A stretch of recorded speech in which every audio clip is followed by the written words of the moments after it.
Hello and welcome to part two of the Zadash Arena. I've got myself playing. There we go. Great start. We are about to start part two of the Zadash Arena. I will go live on here now. As you can see me now. Hello. I've been toying around with the stream settings and stuff. I'm very new to this. Don't know if you can tell, but I've created this from pretty much scratch. YouTube videos always helpful. You can now actually see all of the players at the bottom and their character art. Might be a bit glitchy, might be a bit buggy. Like I say, we're trying something new. If anyone knows anything about stream setups and stuff and wants to give me any tips, please feel free to let me know. Before we get started properly, a couple of announcements. I say a couple, I think it's just the one. As you'll see in the Twitch chat, on the 14th of February, I am doing a roast battle with another comedian, Jack Harris, in Leicester. The ticket link is in the chat. It is on Valentine's Day. Now, a lot of people will instantly be thinking, oh, Valentine's Day, I want to spend it with my partner. And for those of you that aren't, are like, oh, why would I want to go out? I want to be sad and lonely and eat chocolate and cry. Come to a roast battle. You'll feel better about yourself watching comedians take the piss out of each other for being lonely weirdos. And if you have a partner, bring them along. Find out if they're actually sound or not. Starts at 9 o'clock, 9 p.m. It's at Inside Number 9 in Leicester. Like I say, all the details are in the chat, in the ticket link. Anything else? Generally just give myself and Caleb a follow for comedy content, and Nova is also on Twitch and they stream. I'm not sure exactly how regularly, but they were doing a Hades one playthrough the other day. Lots of fun. I think that's it for the announcements for now. Otherwise, though, a little recap of where we've been. So, first session was round one of the Zadash Arena, the event that has been put on by the kingdoms of Exandria to help kind of maintain a peace and basically give them all a place to show off against each other. The team, I've just realised I'm wearing my Mighty 9 t-shirt, of course, you can see that now. Yes, the team that have been selected by King Dwendal originally for the Dwendalian Empire have unfortunately all been incapacitated by a dragon attack, so the last minute replacement is this band of ragtag weirdos. They did well in the first round. They introduced themselves. There was some shenanigans involving a series of goblins from the blue team from the Korean dynasty and them being poisoned with laxatives before they went up to their first fight. We will pick up as they are coming back in from their first fight, and they will have a little bit of time before going into round two to have a short rest and do some fuckery of whatever they have in store. I'm terrified. The messages I've received from most of them about can I do this is terrifying, specifically Casey or Triple H, who is really getting me back because she is the dungeon master for our home game, which she's been fucking us up lately, so she's getting some payback today.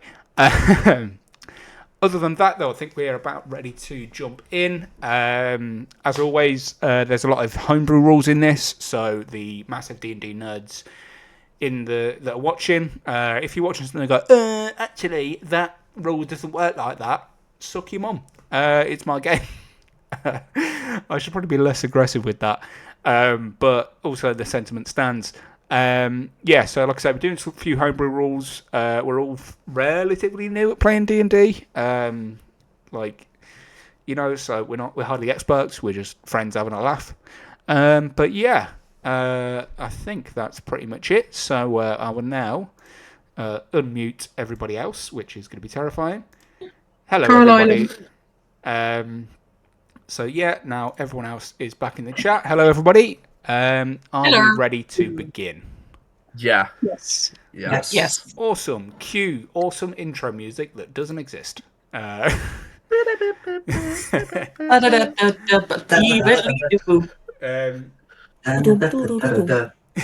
Yeah, so from the last session, you went up and competed in round 1 of the arena, and we pick up as you are heading back in. So you are led again through a series of corridors and stuff down below the arena. You're all sweating from the fight, but feeling pretty good about yourselves. As you are on the way down, you do, however, pass the blue team, which were the team of dark elves and goblins that previously had been fucked with by Triple H. And speaking of first roll of the day, could you all roll a perception check for me, please? No. All right, don't then. You won't see anything. Ooh. That is a 10 for me. 10 for... I got a 9. 17 for me. 10. That's a 22 for Triple H. Nice, that is going to be 22 for me too.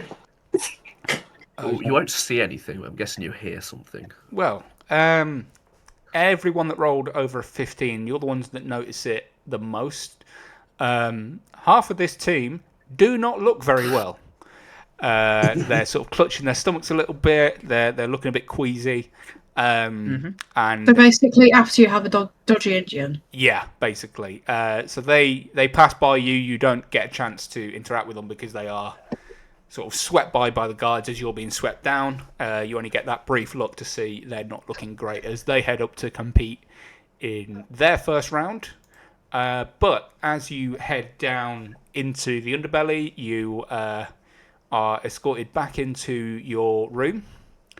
On your way down, you can still hear some tinkering coming from the green room, and some voices from the door at the end of the hall as you head down, which just sounds like people talking. But as you are led into the red room where you were before you lies some fresh refreshments. You've got some water, orange juice, a couple of biscuits and stuff like that. That's all been refreshed.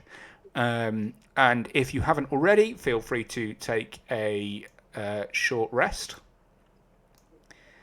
As you spend around an hour having a few snacks, relaxing, tending to any wounds, anything like that you do in the meantime, and feel free to have any conversations you want to have as you're eating. Just a bit of a meta question, Jake. I'm seeing on the stream that I've got 65 out of 65 health. Should I heal myself because I've only got 6? Yeah, so if you do, on my if you do a short rest, that should bring you back up to full. You will have to use 1 hit dice to roll, but short rest for you only sorts out health. So yeah, just heal yourself to full. It's easier that way. We're not gonna. Do I have to click anything other like? I have to click one of the hit. Yeah, so you can either click on the hit dice thing and roll that, which will automatically bring your health up. Basically, if it doesn't bring it to full, I'll allow you to just heal yourself the remaining difference. It's fine. Like I said before, we're being quite loose and fast with the rules, because I want to have a good time, because that's what D&D is about. And also, it's a place to commit war crimes. So, so yeah, what you guys doing while you're having this sort of... It's about an hour worth of rest within this room before we get into what you're going to do next. Can I, instead of short resting, I would like to spend the hour making my Jinx weapon as a ritual. Yeah, does that take an hour? Yeah. Yeah, that's absolutely fine. What is that? What does that entail? What are you doing? Talk us through. Hope sits down and places a dragon chess set in front of her, and starts playing a one-on-one game. But as the game continues, it kind of glows, and the pieces start rising up, and then they just kind of float around her, in like vibrant pinks and vibrant lime. Okay. Glowy chess pieces. Awesome. And what's the effect of that, or have you just got glowing chess pieces following you around for now? They turn into a Jinx weapon that it's a simple ranged weapon. Yep. A It Jinx deals weapon. a certain amount of damage through Jinx craft. Terrifying and awesome. I have mastery with it and the Vex property, so every time I hit something, I get advantage with it next turn. Yep. Oh my god. Okay, that's good. Okay, awesome. So as you're sat playing with yourself on the floor, what's everyone else up At to? the table. Oh, at the table. Okay, sorry. Playing with Like yourself. that at makes the it dinner better. table. I'm eating the biscuits. Not sharing them with anyone. Taking the whole tray, just Taking the whole tray of biscuits. I respect it.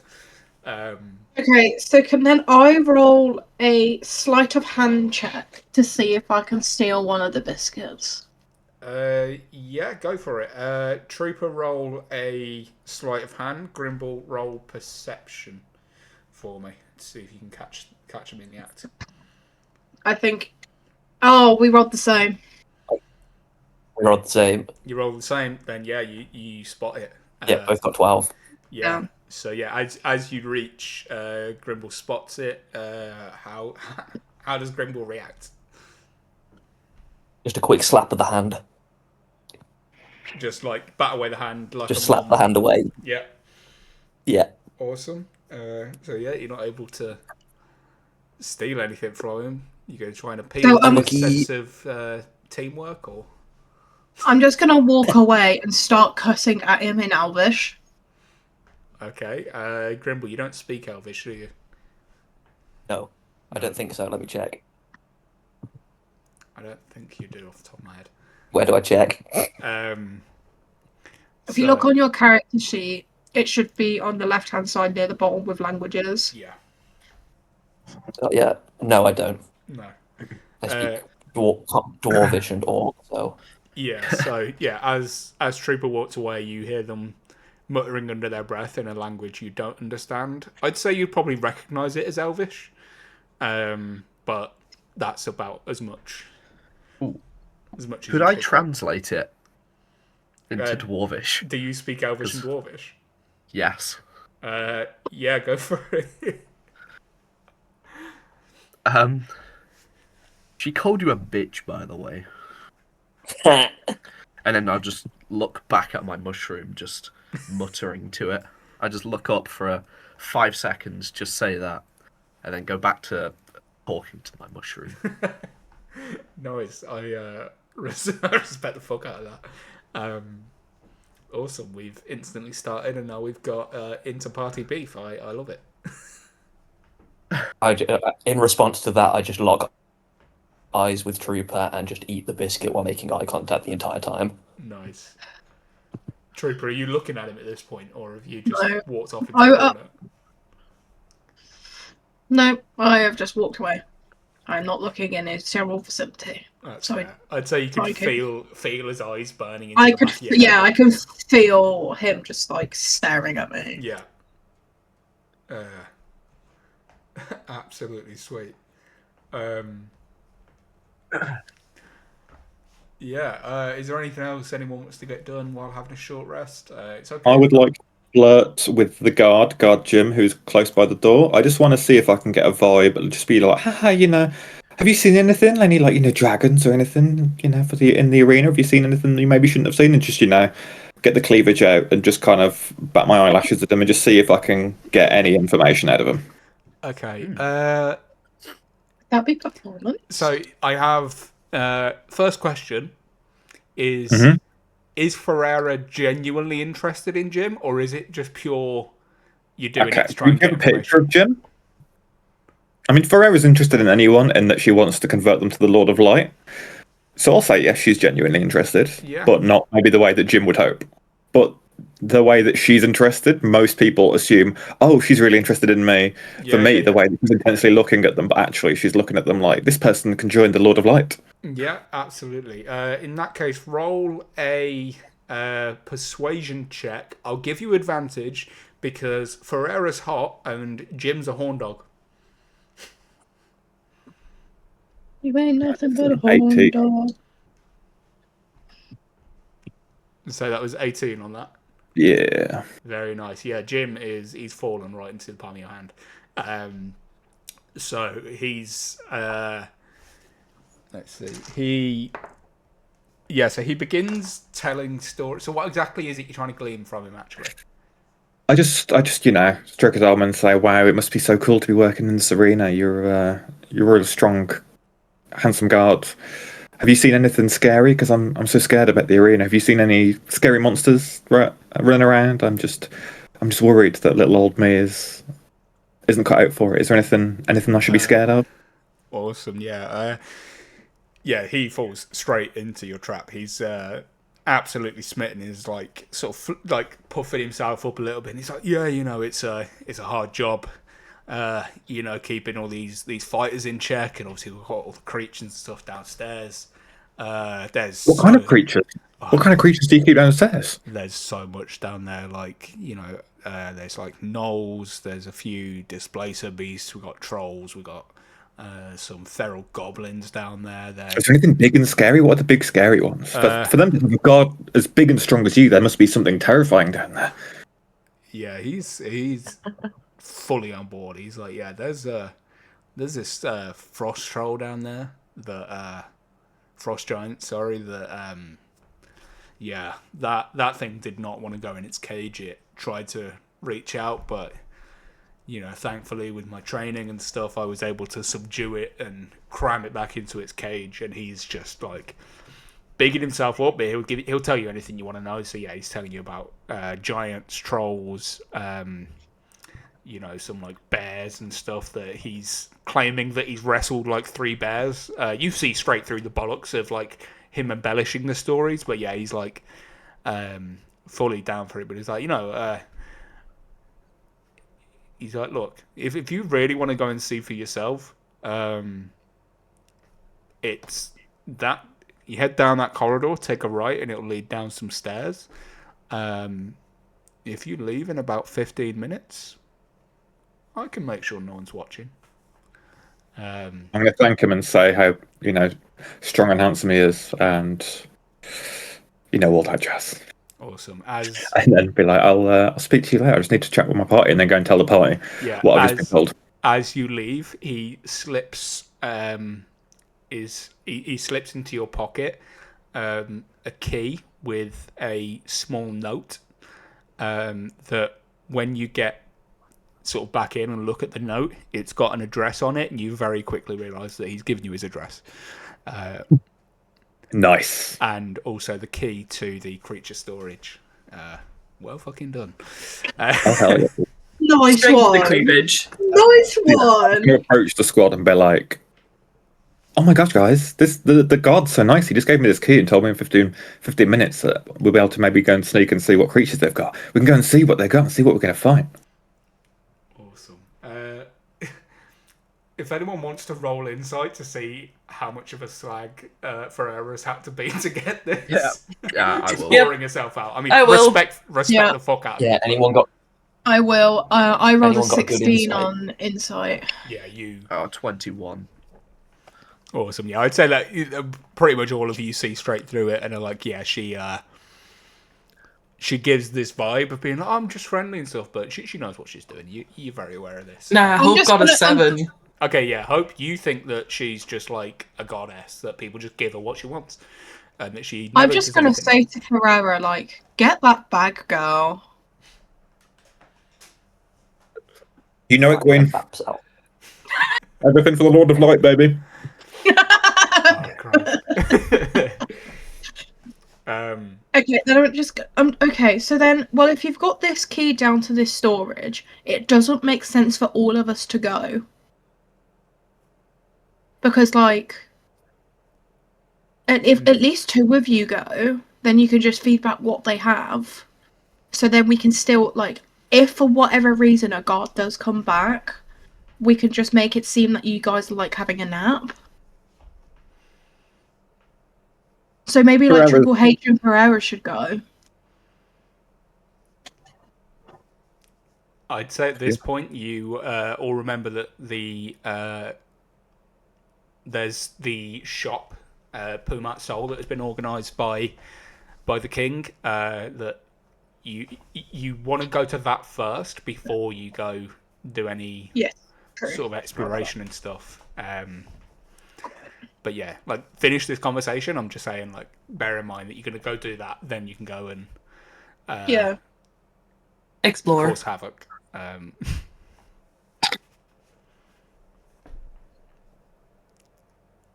But yeah, is there anything you want to do in the room now before going shopping? What Kronod will do is when eating, they'll just place the things with the mushroom, and it's just like the mycelium. The roots grow over it, and it's like absorbed into the body. Like instead of eating, just a bit of flavour. Instead of eating, it just like absorbs into the body. Yeah, so like you don't eat, you kind of feed the mushroom by placing it on organic matter. Yeah. Nice. Are you trying to hide this from the party or just doing it out in the open at all? I'm just doing it out in the open. I'm Okay. kind of just unaware of anyone's presence. Yeah. So yeah, you all see this and react however you'd like to react at the end of the day. See, personally, as a person, I'd freak out if I saw somebody feeding meat to mushrooms, but Yeah, Triple H would like to walk away to the exact opposite side of the room, please. As far away as physically possible, carrying the dice set with her. Absolutely fair, yeah. You got to hide in the corner while Kronod's feeding her mushroom. I'm watching fascinated. The obsession with meat continues. Actually, I'd say that's probably a good point to say. At this point, you've been like sat around for about half an hour or so. At which point, I'd say, like, as Ferrera's still kind of sort of in the doorway, the door's not like completely closed. You begin to hear the blue team coming back downstairs. Although when I say the blue team, you know there are 6 of them. Only 2 of them come down the stairs. You see, you see Baz, the goblin wizard from before, and one of the just normal soldiers with him. They both come down looking a little bit bruised, and you hear Baz complaining about half of his team shitting themselves to death during the fight. So yeah, Triple H's little plant really fucked up that team. And I'd say as well, while Ferrera's talking to the guard as well, he tells you that during the fight, 2 of them shat themselves on their way up, and then the other 2 shat themselves during the fight, and it just caused absolute chaos, and they got really fucked up and only like barely got through the round.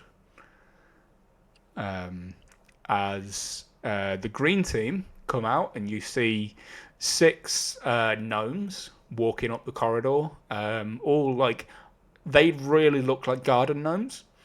They've not got much in terms of armor, but they've got like welding goggles on. Very industrious. They're all wearing blacksmith's aprons, that kind of vibe. And each of them is carrying 2 sacks over their each shoulder as they scurry on up the stairs, and they head up to their fight. And then are you guys ready to head to the shop, or is there anything else you want to do in this room beforehand? All right. Good for that. No, we can go. I'm keen to go to the shop. Yeah, awesome. Shop works. Shop works. Cool. So then, the guard leads you all out then down into the bottom room, which I will now reveal you.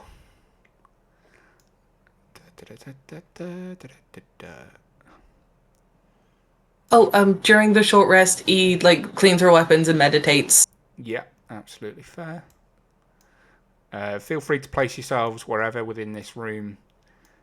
I will adjust the stream so you can all see it again properly in a moment. Let me just get to that.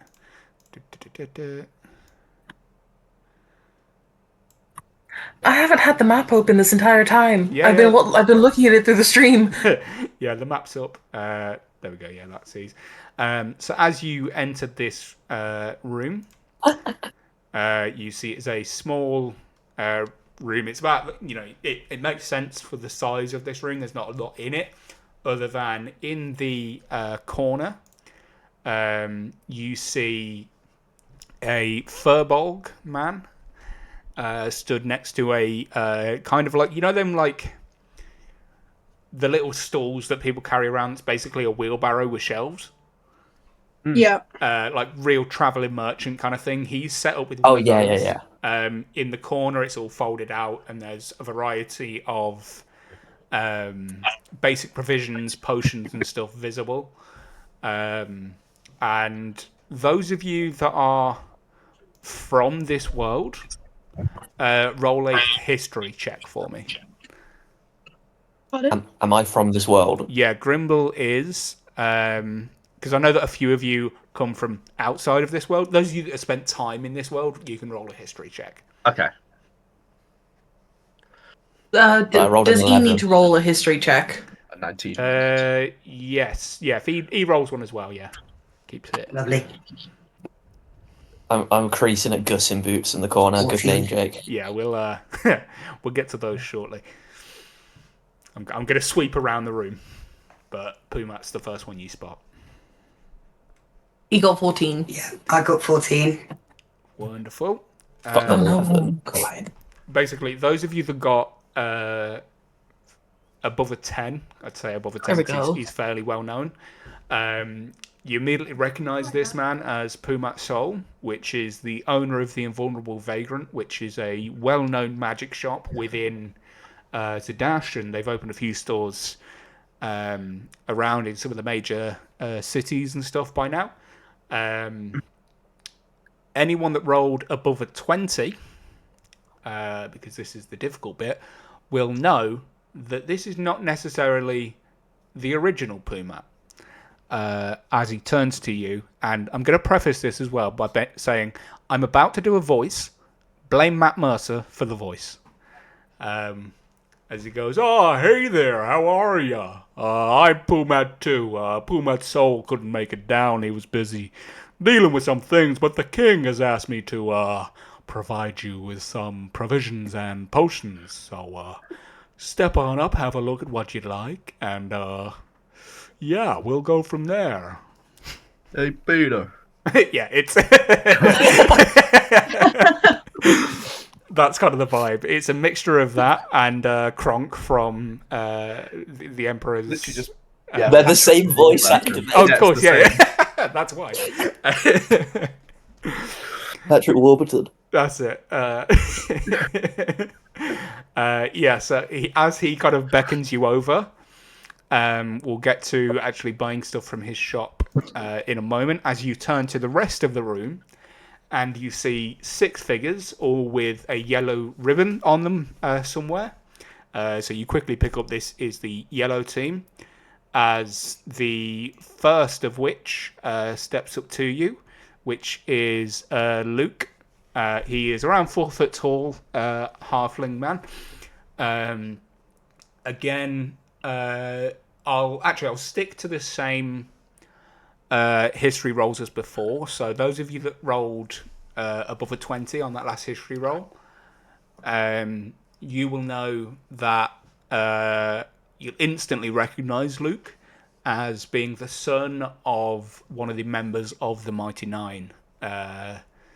He was trained by Caleb Widogast, who you know is one of the most powerful wizards in the realm, a member of the Mighty Nine,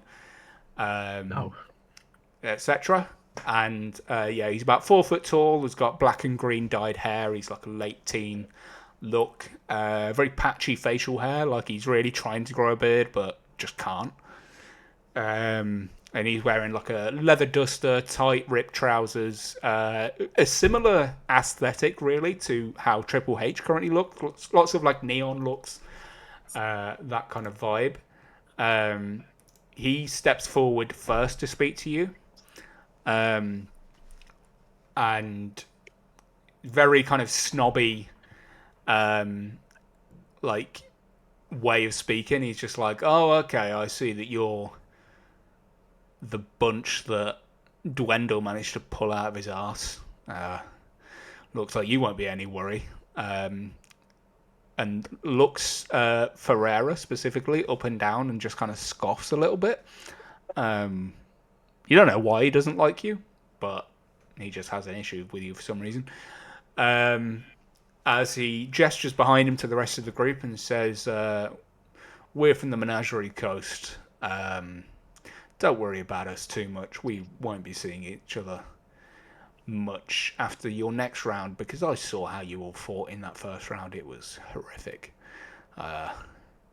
Yeah, you might have got the win, but it was uncoordinated. As soon as you come up against a real opponent, that's when you'll see true battle." And he sort of turns away and walks to the back of the room, behind Vasily and Gus in boots, who you will... So Vasily is a sort of 7.5 foot tall Goliath man. He's got a very bulky build. He's like proper bear of a man. Ashy white skin with black tribal looking tattoos covering his whole body and head. Bald head, no beard. And he's wearing like a basic metal plate on his chest with like some quite fine clothing underneath. And next to him stands Gus, who is a 5 foot tall tabaxi with calico fur, sort of black and orange on the back, and then a white face, wearing sort of studded leather armor. He's got a rapier on their hilt, and yeah, he sort of looks like the shady one of the group. As Vasily introduces himself, this big, deep voice, and goes, "Oh, sorry about my friend. You all seem wonderful. I am looking forward to seeing what else you have in store for this competition. I hope that we will meet again in more favorable circumstances."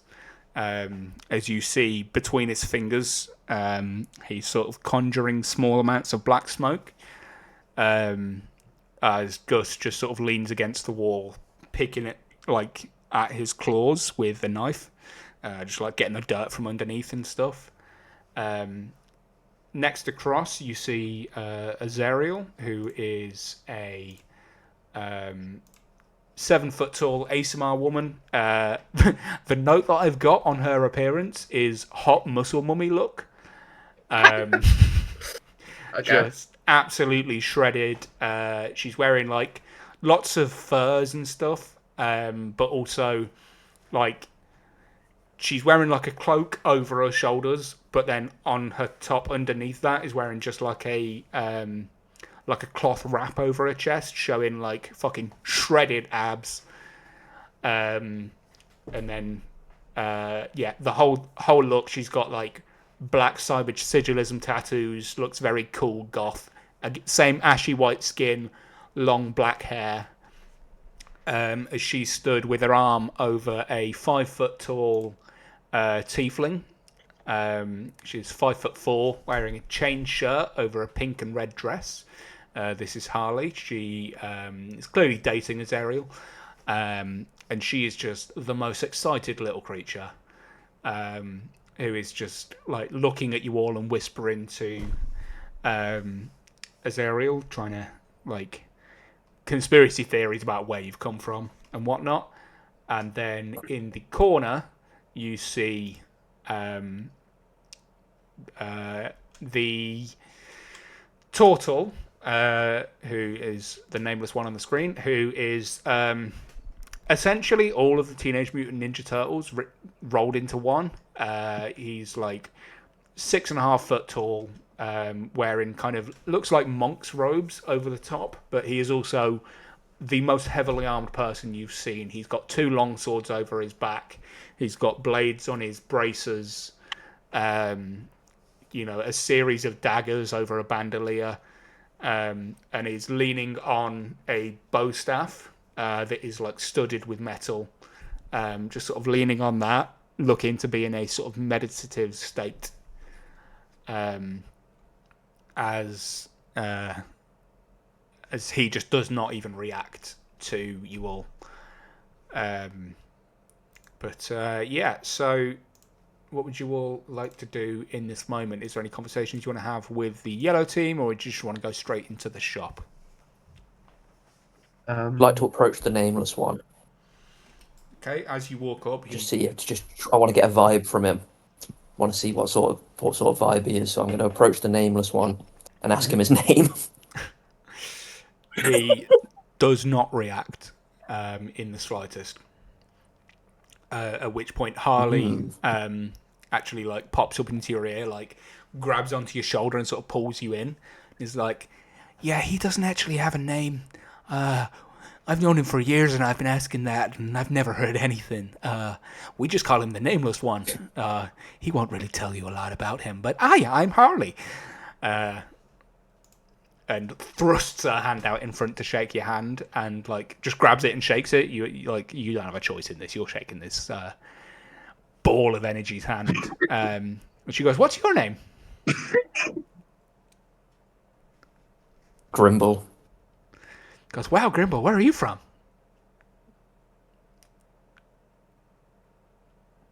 Dwarf mines. Oh, awesome! I've never been to a dwarf mine.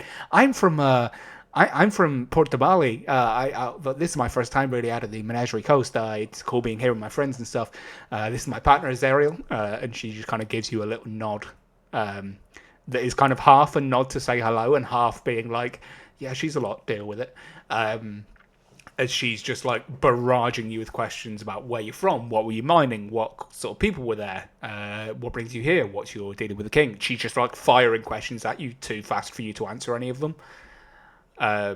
While this interaction is going on, can I speak to Vasily? Awesome, yeah. As you walk over to Vasily, he sort of goes, hello there, my friend, and shakes your hand and says, what is your name? My name is Vasily. My name is Trooper. It's nice to meet you. Very good to meet you, Trooper. I take it you are some kind of hunter of sorts, seeing that awesome-looking bow across your back. You could say that. Nice. What sort of things do you hunt? I am very interested in the wildlife of this area. Okay, well, I'm not actually from this area specifically, but I've hunted various different things. Like, I've come across bears and, like, big creatures. I can't always remember all of them. Like, I've come across an owl bear, and obviously I had to run away because you can't kill those little sweet babies. And I've just like watching the wildlife, Wonderful. You notice, as you say you're not from around here, his eyes sort of widen in a sort of excitement. And he's like, why? Where exactly are you from? If not from around here, I thought that fighting for the Dwendalian Empire would mean you were from this area of the world. Am I wrong? Oh, so sorry. Am I able to do a perception check and like comment on the owlbear thing to see if I like hear it? I'd say you can hear it. Yeah, you can hear this conversation. I'm just gonna say. I forgot the name. I forgot the name of the area. Fuck. I've absorbed the life essence of an owlbear. They're a lot less cute after that. Where's the thing? I can't remember the name. What are you looking for? The map of like the whole vicinity. Oh, if you just type in map of Wildemount, you'll get it up. What, in Google? Yeah. Are you looking for where exactly you're from? Yeah. I can't remember what we'd said. While you look for that, Vasily will have a chat with Kronod and be like, you absorbed the life essence. This is a wonderful magic, something I know little about myself. Tell me, where did you learn this kind of thing? I spent years in the Underdark with the Myconids perfecting the art of spore magic. He is instantly enraptured by this.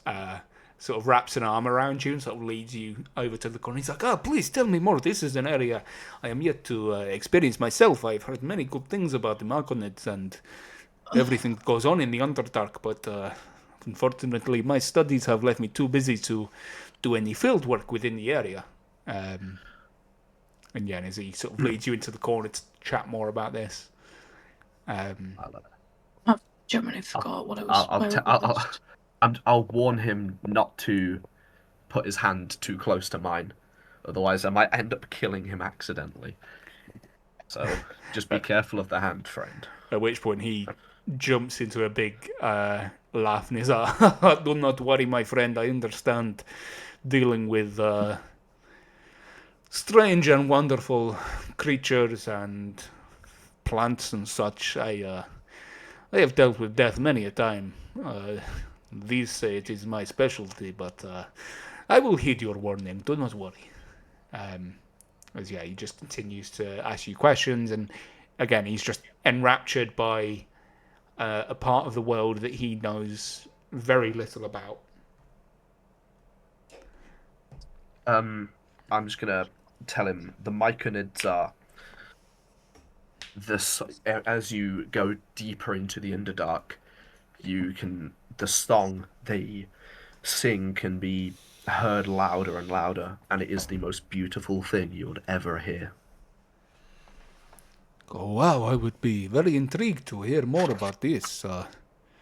Yes, I will definitely have to find a way to get down there and investigate this for myself. But anyway, enough about this. We will catch up more after this competition. I am very intrigued to find out more, but unfortunately, my friends and we must prepare. We are up very shortly, and I believe you also have some shopping to do. As the group begin to make their way out of the room and head back into. Before he leaves, I'm going to say, wait, can you make a ring of smoke to Vasily? Because he obviously did the black smoke out of his fingers. Like, can you make like a ring out of smoke? Of course. What sort of ring? You mean like almost like a wedding ring? And as you say that, you see each of his fingers get black ring smokes around, and he basically gives himself full jewelry of like necklace, bracelets, earrings, all of that just out of black smoke. I don't know how else to describe it. Think about the rings that people make with vapes and cigarettes. Yes, you mean tricks and such? And yes. He like full on Gandalf style, like sort of pushes this black smoke ring out in front of him, and then crafts a large ship out of smoke, which passes through the ring and then begins to sort of float around the room a little. And he says, "Please, my friend, this is very basic magic. I'm sure I can try to teach you a thing or two later on, but unfortunately, I need to shit." And he heads. I'm just gonna back. clap because that really impressed me. Awesome. I'm just gonna say, "Speak to you later, pale one." Yes, I'm very interested, the red one. And he sort of smirks as he says this and heads back up into his room. Gus follows quietly and just sort of gives you all, like, as he walks past, slows down and gives you all a very intense look up and down. He's clearly looking for valuables, is the vibe you get from this. Luke scoffs at you all as he walks past. I'm gonna kill him. Can we throw a brick at his head? If you would like to attempt it at this point, I would, however, suggest that you're all aware that there is to be no infighting, physical fighting or magic used against each other in this area, and that there are wards and such. But yeah. As your attention, by the way, is taken by these few, you don't see the nameless one. He just disappears. You assume he's gone into the room, but none of you actually saw him walk out. As Harley runs around and gives all of you a big hug, and says, "I'm excited to see how you all get on." And she runs off, dragging Azariel with her into their room. And as I let out a giant exhale of relief now that Harley has finally left me alone. yeah, this whole like she spends a good 10 minutes just firing questions at you and telling you about her life. Picks up on no social cues that you're not interested. By the way, she just will not stop. She is ADHD in a person. And yeah, so as they leave, Pumat says, "Please step up."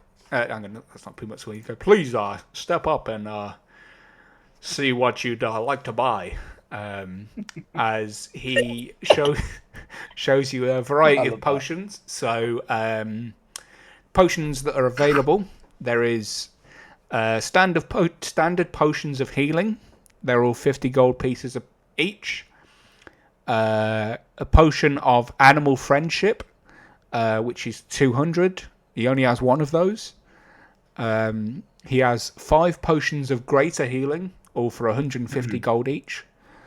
Potion of growth for 250. Potion of fire breath for 150, and then potions of resistance, which give you resistance to 1 damage type. He has 1 for every type of damage, but they're 300 gold each. Could I do a medicine check? Just like briefly look at all of the potions, see if they're like legit. Well, I'd say that you would know from what like who Puma is and stuff that these are all like fully they're good quality. They'll do exactly what you need to do. He's one of the best of the type. I'm just gonna. I would like to buy the growth What one was if the that's cheapest okay with thing time again, to use on sorry? my snake. Pumat? I'm gonna drop the potion list into our Discord chat so you can all see that. And then, Caleb, what was it you were saying? Nice. The growth one would be sick. Just I'm thinking I can use it on my snake, which is already, if you remember, 100-foot long snake. If I can use a potion of growth on it. I was also thinking the potion of fire breath on it as well, because who doesn't want to even giant a snake that's breathing fire? But that might be overkill. But as far as I can tell, I've got 30 gold pieces, so I can't afford anything. You all got given 500 each from Did we? from the king. So yeah, if you haven't already, add that to your character sheet. Okay, that's very Healing helpful. potions, animal friendship, resistances. Would you like any? Yeah, I'd say Caleb with trying to grow the snake. I'd say there would not be any physical space left for it because of how much it would grow. That like it would just engulf the entire arena, just because like she's already 150 foot long. That is. But no, it's only 100 feet. Okay. So. Let's see. I don't know how much the potion of growth would enlarge it. I'm going to have a look at that because I need to. I assume it's like the spell enlarge. It just increases your size by 1. Yeah. But yeah. Yeah, because I believe it's classed as a gargantuan. Sorry, not a. Let me have a look. Giant constrictor snake, so giant. I don't know what the one up from giant is. Yeah, so it would double the height and weight. Okay, so it'd be a 200-foot snake. Yeah, which. I mean, a 200-foot snake would fit in an arena, right? It'd fit, yeah. The only things that it'd give you benefit-wise would be advantage on strength checks and saving throws, and an extra D4 damage on physical attacks. Yeah. The other thing is it's a 200-foot snake. Yeah. Yeah. You can. Yeah, you can potentially do that. I won't say no, although I'm terrified for the consequences. Yeah, I feel like you shouldn't have said that. Do these potions are they exclusively ingestible, or could you like throw them at someone and it would? So the way potions work is you either drink it yourself or to give it to somebody else. That is an action, but you have to physically pour it down their throat. If they were unconscious, for example, you could give someone a potion of healing to get them back up, but you would have to physically get within 5 feet of them and pour it down their throat, which would be your action. Got you. No splash potion like Minecraft. No. Also remember as well, we are doing the homebrew rule that with potions, if you use your full action, you get maximum healing from it. If you use a bonus action, that's when you'll roll. So, for example, a standard potion of healing, bonus action is 2d4 plus 2. If you use your full action, you just get straight 10 HP because it's the max you could roll. Okay. Could I get the potion of greater healing? Yep, that will be 150 gold pieces. Yep. I can't remember what number I said as to how many of those there are, but I'll say there's 3. So Okay, 3. There's 3 in total. So you're grabbing one of those. He's gonna tug on Triple H and point her head in the direction of the stall. I want the same, please. Potion of greater healing. Yeah, potion of greater healing. It's absolutely fine. Yep. So you can buy yourself one of those. So there's one of those left.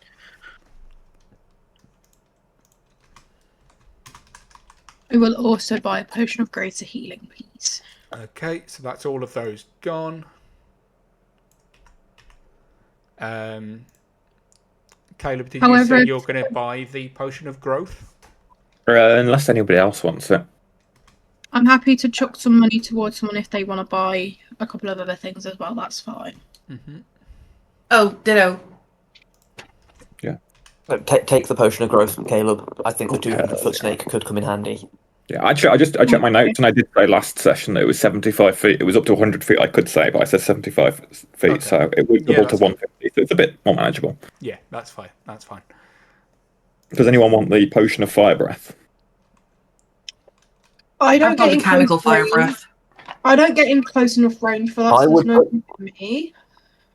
Yeah. I would put some money to you, Caleb, if you wanted to get the potion of fire breath as I can well afford- and feed it to your giant snake. So we've got a giant Yeah. fire-breathing dragon snake. Yeah, I can That's afford both sick. because I've got 500 gold and I was just, Mm. and then I've got Wait. 3 that we can pull. I think the potions of resistance might be good Oh, for yeah. I can put 100 gold towards Yes. somebody wants it. Yeah, that's really We good. did find out that there was an ice troll or something earlier, right? He said that there are frost giants, but you don't know if you're going to be fighting one of those or not. Yeah, but it's a potion of resistance, right? So if we came up against a dragon, we could say fire. Yes, so the potions of resistance, there's one potion per that resistance. So there's one for fire, one for poison, one for okay. etc. That's not How much money did you say that we had again? Sorry. 500 you got given. 500. Cool, thank you. Okay, So I'm going to remove. have you bought growth, Caleb? 400? Yeah, I'll remove 400 gold from me.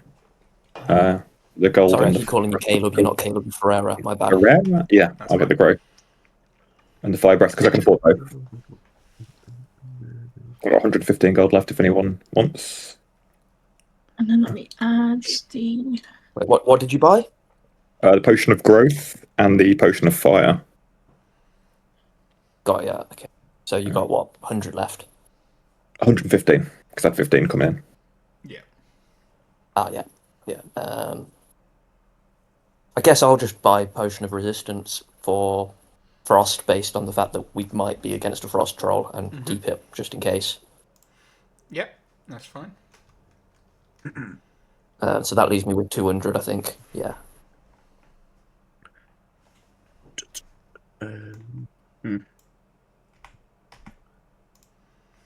Yeah, I've got 350 left if anyone wants to buy anything else.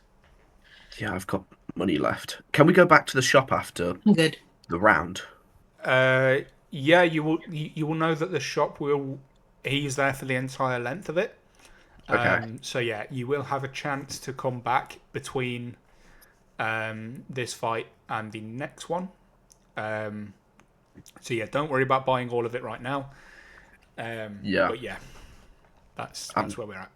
Yeah, like I know that Ferrera can do healing, but like just having a great healing potion makes it a little bit less on her. Okay. Hope has like Did you say 8 there's a potions potion of of healing block on her resistance? cloak. Yeah, that's absolutely fair. Like I say, you don't have to spend all your money, or you don't have to do it right now, but just thought I'd give you an opportunity to now. But yeah. So, What would be the Is it called? Oh, sorry, hang on. I'm a bit lost here. Potion of what? I went to add the potion to my thing, but I can't find a frost resistance one or whatever it would be called. Is it cold think resistance? it's Cold, yeah, it'd be cold. Cold resistance. Got It ya. might not be on there. You might have to just manually make one, which is fine. I got it. I managed to equip You it. found it, yeah. Okay, good. Yeah. Okay, so is that all the shopping done for everyone? Yeah. Yeet. Yep. Okay. Little question here: as there is somewhere to buy magic, is there anywhere to buy like extra weapons or anything like that, or an armory No, where we could like get our weapons checked over and stuff? I'd say that he's happy to check over your weapons and do any repairs and things. That's all sort of dealt with. Okay, lovely. Yeah, but yeah, in terms of buying any weapons and armor and stuff, that's currently not available. You've just got these potions basically for now. Okie dokie, thank you. Okay. In that case, then, are you all going to? You'd say you'd know by now that you're now in the window that the guard told Ferrera where the creature storage will be unwatched. So are you heading there now, or you've got about an hour until your next you're up for round 2. So Yeah, I'll say to the group who's coming with me and who wants to sneak off and come and have a look. I shall join you, Ferrera, or Kronod. Sorry. Nice. Anyone else, or it's just the two of us? I'm gonna stay. I'm my stealth Yeah, roll. I'm thinking just maybe 2 of you go, and then you can tell us what there is exactly. I'm Nice. thinking of going to the kitchen and poisoning more shit. I could join if Yellow you wanted team's got it if you coming. wanted someone with you. okay. I'm just going to go I- back to the. the only thing I'd say is I don't mind you splitting the party. I'd just say probably only do 2 things, just because otherwise it's going to take far too long doing what everyone's doing individually. Yeah. So yeah, I'm happy with a group going to the kitchen and a group going downstairs to the creature storage, but that'd kind of be it, and the people that are staying behind won't be doing much other than just sitting in the room. Yeah, that's what. So I In don't that mind case- if you all want to go to one place, or that's fine. But just I'd say that sort of limits what you're going to get up to. We can kind of vote for it though. Yeah. Like how many people want to do various things, and we'll kind of. Yeah. Yeah, Yeah, so I'm happy to go to the I'd kitchen. be concerned He'll that just look poisoning at the Triple food in the H kitchen and would give a be- little. I know what you're thinking. Let's do it. yeah, I'd say to have this conversation, you've headed back into the room. Just because, I would say I do have concerns that we'll end up accidentally poisoning ourselves if we keep going to the kitchen and poisoning the food. Yeah. I have purified poison. But like, we don't have to poison people. I'm a We monk, can, so but I'm I'm just fasting saying. while this goes on. I'm just saying, if you do poison something, I am able to remove the poison with a spell. But Trooper, you wanted to go and watch the game, which is also very important. We should probably see, because the yellow team is probably up. We should size them up appropriately. We can't watch the game, can we? yeah, you can go up and watch it. Oh, Yeah, I'll do that then and kind of see what I can. Yeah, that's fine, because that'll only be a short. I'll just tell you what goes on, what you see. Yeah. Okay, so we've got a group going to the kitchen and a group going to the creature storage. Trooper's going to watch the game, and then is anyone staying behind in the room?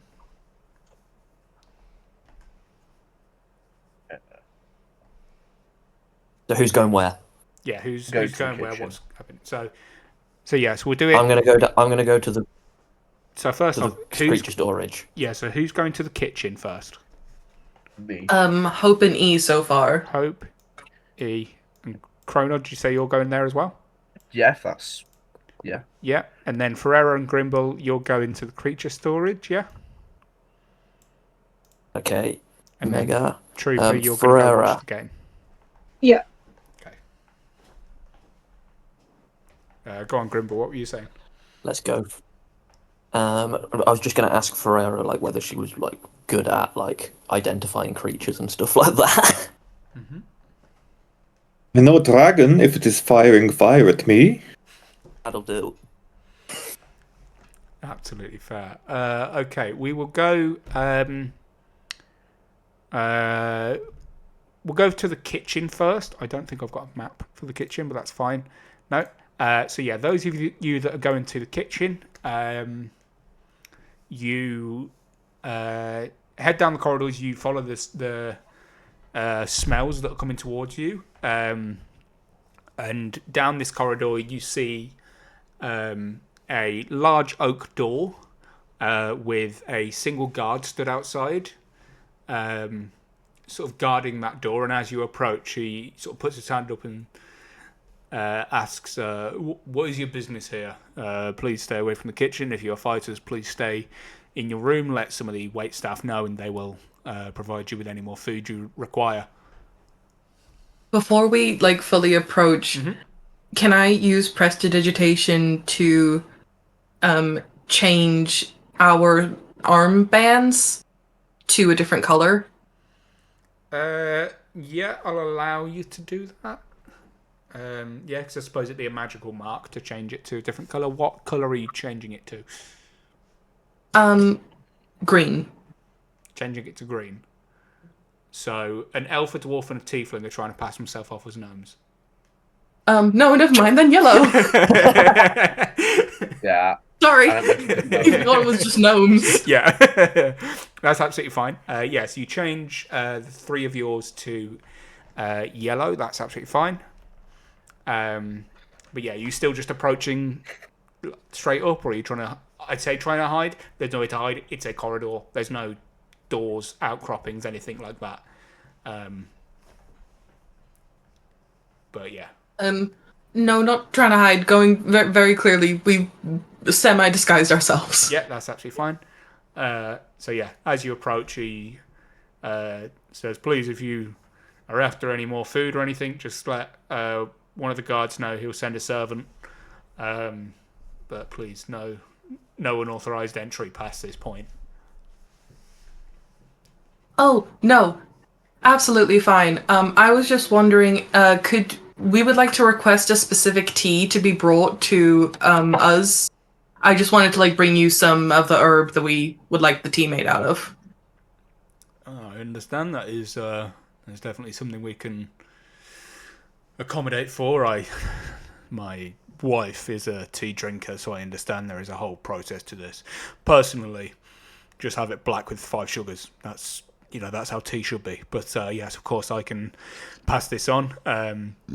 Please, if you could pass over what herbs and any instructions you have, I will ensure that this is brought to your room very shortly. Yeah. I'll just mutter to the mushroom. I'll be like, horrible taste. Absolutely. Hope pulls out once more a bunch of cenopods. With like a mix of green tea leaves.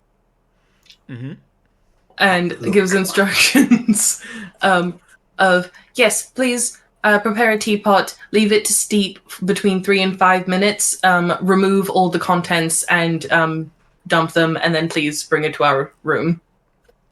Yes, absolutely. Thank you for providing these things, although the gourmand does have a wide selection of herbs. Like I say, my wife is incessant on the specifics of which herbs are to be used and whatnot. I will ensure this is passed on, and yes, thank you. We will bring this along to you shortly. Yes, thank you very much. And then he sort of stops for a moment, thinks, and at this point, roll a deception check for me. Yes? Yeah, roll a deception for me. Oh, okay. Just you, all of us, to see if we look instigated. I Hang would on. say if the others are going to do something to assist to make this more believable, the DC is lowered because you've changed the armband. But yeah, the others can assist in some way. But you see him sort of begin to question. You can't tell exactly what he's questioning, but he looks suspicious all of a sudden. Well, it's great that he's so suspicious, but I rolled a dirty 20. Okay. Yeah, he sort of looked puzzled for a moment and said, "Sorry, I thought you were due to be in the arena in a few moments. I was a bit confused as to why you were looking for tea when you're about to fight. But no, yeah, please go get yourselves up to the arena.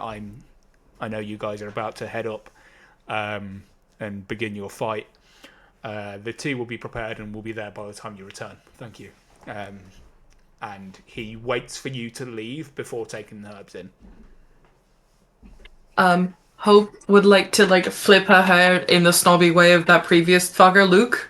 Yep. And go, "Oh well, we're not going to be up there very long. It'll still be decently warm by the time we get back." Nice. Yeah, you see, as a bit of a smirk as you walk away. Cool. So yeah, then you head back to the room, or are you going up to join Trooper to watch the other teams?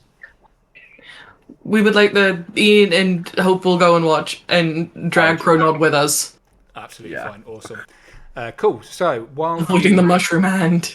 Yeah. Yes, avoid that hand. While you head up and do that, then Ferrera and Grimbel, you head down to the creature storage. Now, you'll have to bear with me a moment while I set things up. We've gone to the void.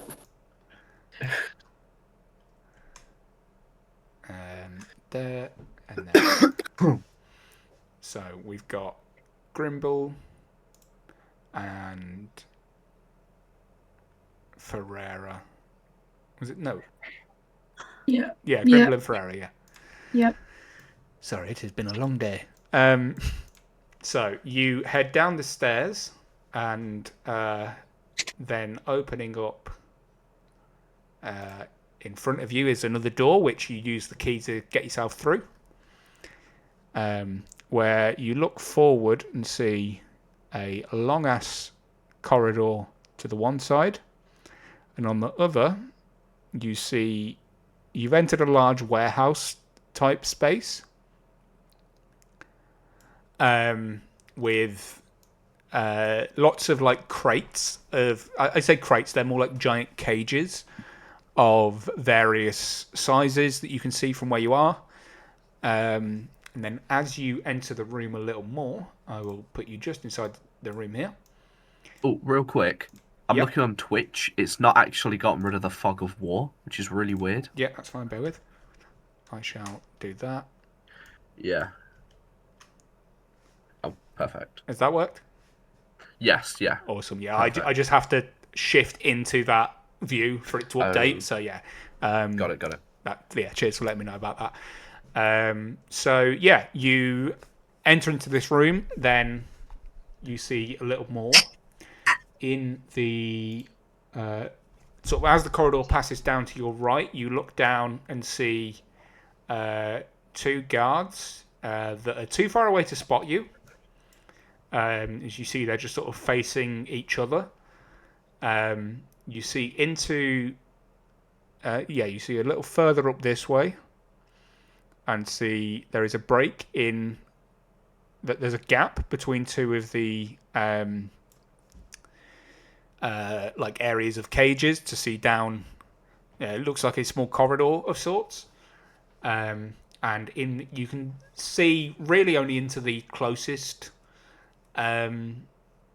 cage, of which you see there are 3 sleeping manticores. Which manticore is, for those that don't know, it's like I think it's like a lion with a person's head. Is that kind of an eagle or something? Yeah, something like that. I'm just going to Google it. Tail of a scorpion or something. A manticore is a lion with a scorpion tail and bat wings. That's it. Yeah. Yeah. Awesome. Don't ask how I know that. Yeah. So yeah, you see 3 of those asleep in that cage, It's kind of dimly lit in here. There are torch lights, but they're only really on the outside edges of the room. So, first off, do either of you have dark vision or equivalent? I'm fairly sure I've got Grimbel dark does. vision. Oh, you both have dark vision. Perfect. So, yeah, you can see into the cages a little bit, but you don't really get much. I will, at this point, ask you both to roll a stealth check. I will give you advantage on this because you're not relying on any torches to see. 18. 18 for Ferrera. 20. Awesome. So, yeah, you both are able to move. I'll ask for a few more as you go on through this area, but for now, you aren't creating any noise. You haven't been noticed. You can proceed perfectly fine. So, talk me through which directions you want to go. Basically, tell me when you want to turn, and then what you want to do at the turn, etc. I want to go and peek down the corridor. Say that again, Yeah, sorry? I want to... I want Yes. to peek down here.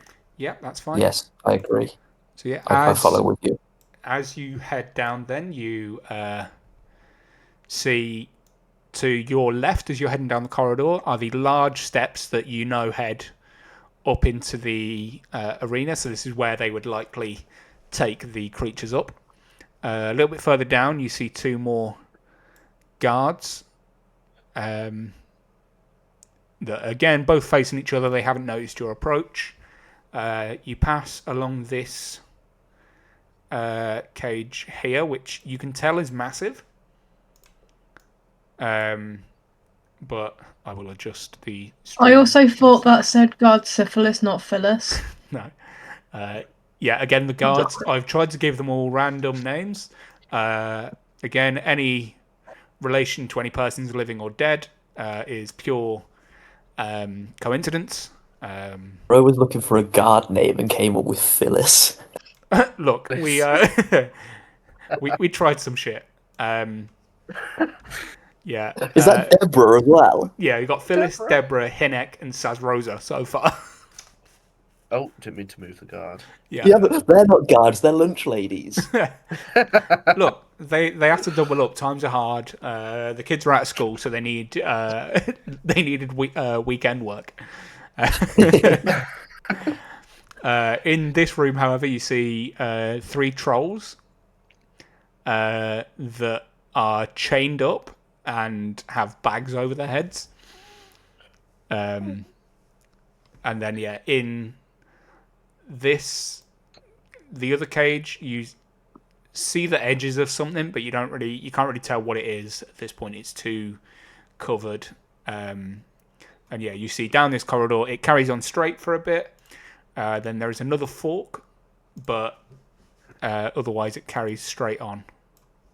I use light in the big cage. You want to cast light in the big cage?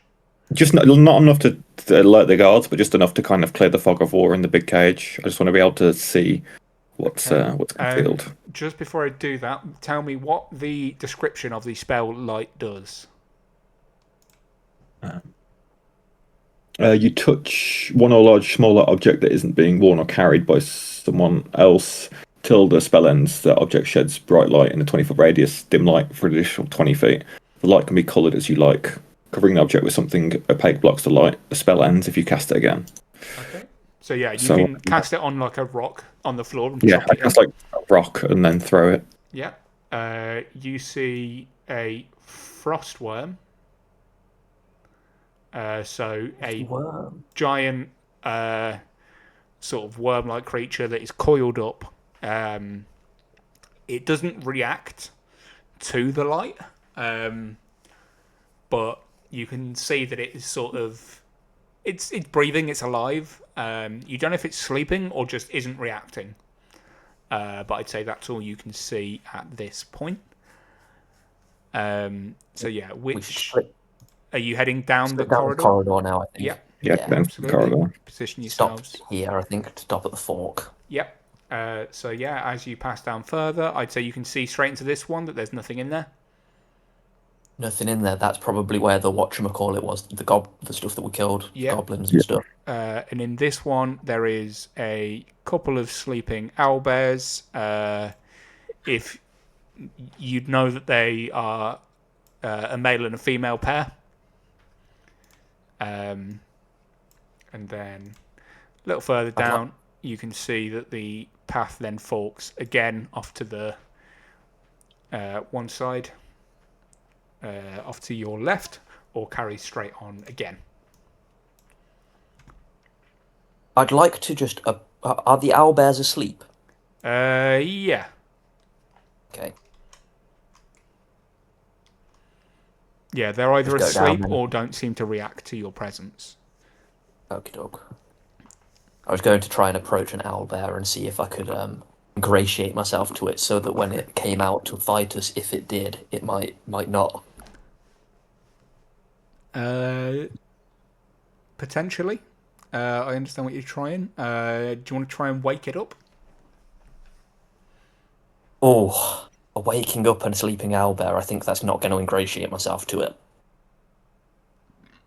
But yeah, I'll throw a rock at it.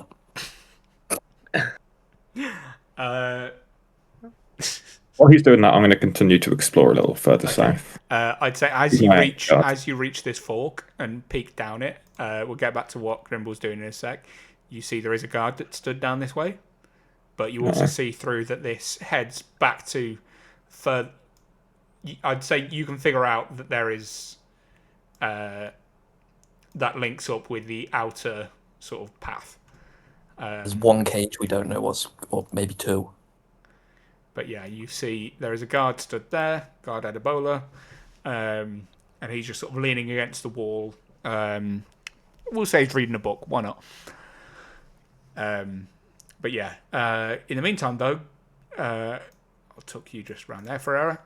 Grimbel, you throw a rock at the owlbear, at which point it immediately turns and starts squawking at you, very loudly.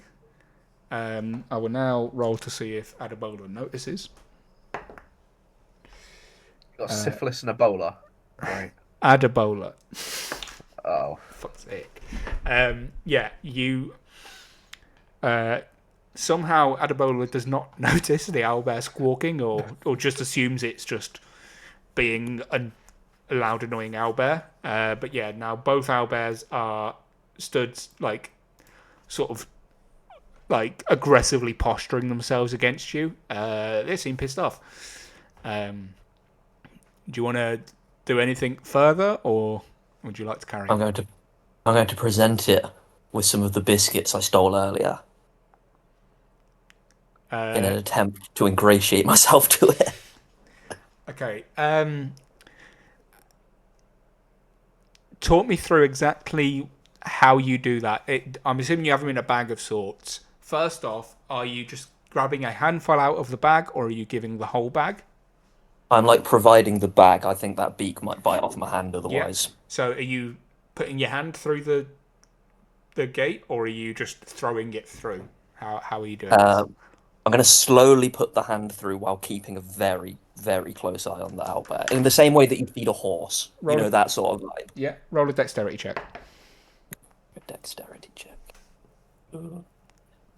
Dexterity saving throw, sorry. That's the top buttons, isn't it? That's the smaller ones down and to the left. Oh, smaller ones down to the left. Sorry, my bad. Smaller ones down to the left. Got ya. I rolled a 11. You take 8 points of damage as the owlbear snaps at your finger, at your hand. Ah, nice. It draws blood. Like, it's not a grievous wound, but yeah, it catches a little chunk of flesh and cuts a bit of your hand off, basically. A little chunk of flesh out of the bottom of your hand. As it continues to squawk at you, as it sort of is still stood aggressively posturing itself towards you and drags the bag backwards with its foot, while the other owlbear goes and investigates it. Yeah. Well, that didn't work. I'll say now above table. If you are to fight these owlbears, they will now have it out for you specifically. They've got you scent. One of them has your taste. You're not going to have a good time if these owlbears fight you. Fantastic. But yeah, are you now carrying on down the corridor? I'd like to, yeah. Yeah. See if I can Yeah, get back down here so he doesn't see me. Yeah, agree with I'll that. say roll another stealth check, both of you at this point.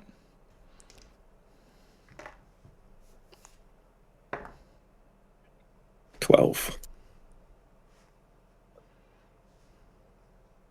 25. Nice, you got very lucky. I rolled an 11, so Ferrera, you only just passed that. Yeah, so nothing else seems to really react. As you get further down, you look into this room and see 2 fire giants that are both... they're not interested about anything going past. And on this time, you see 2 clay golems that look almost like deactivated, if that's the right word. But yeah, they're not really... Like I say, nothing it seems to be reacting really to your approach, luckily.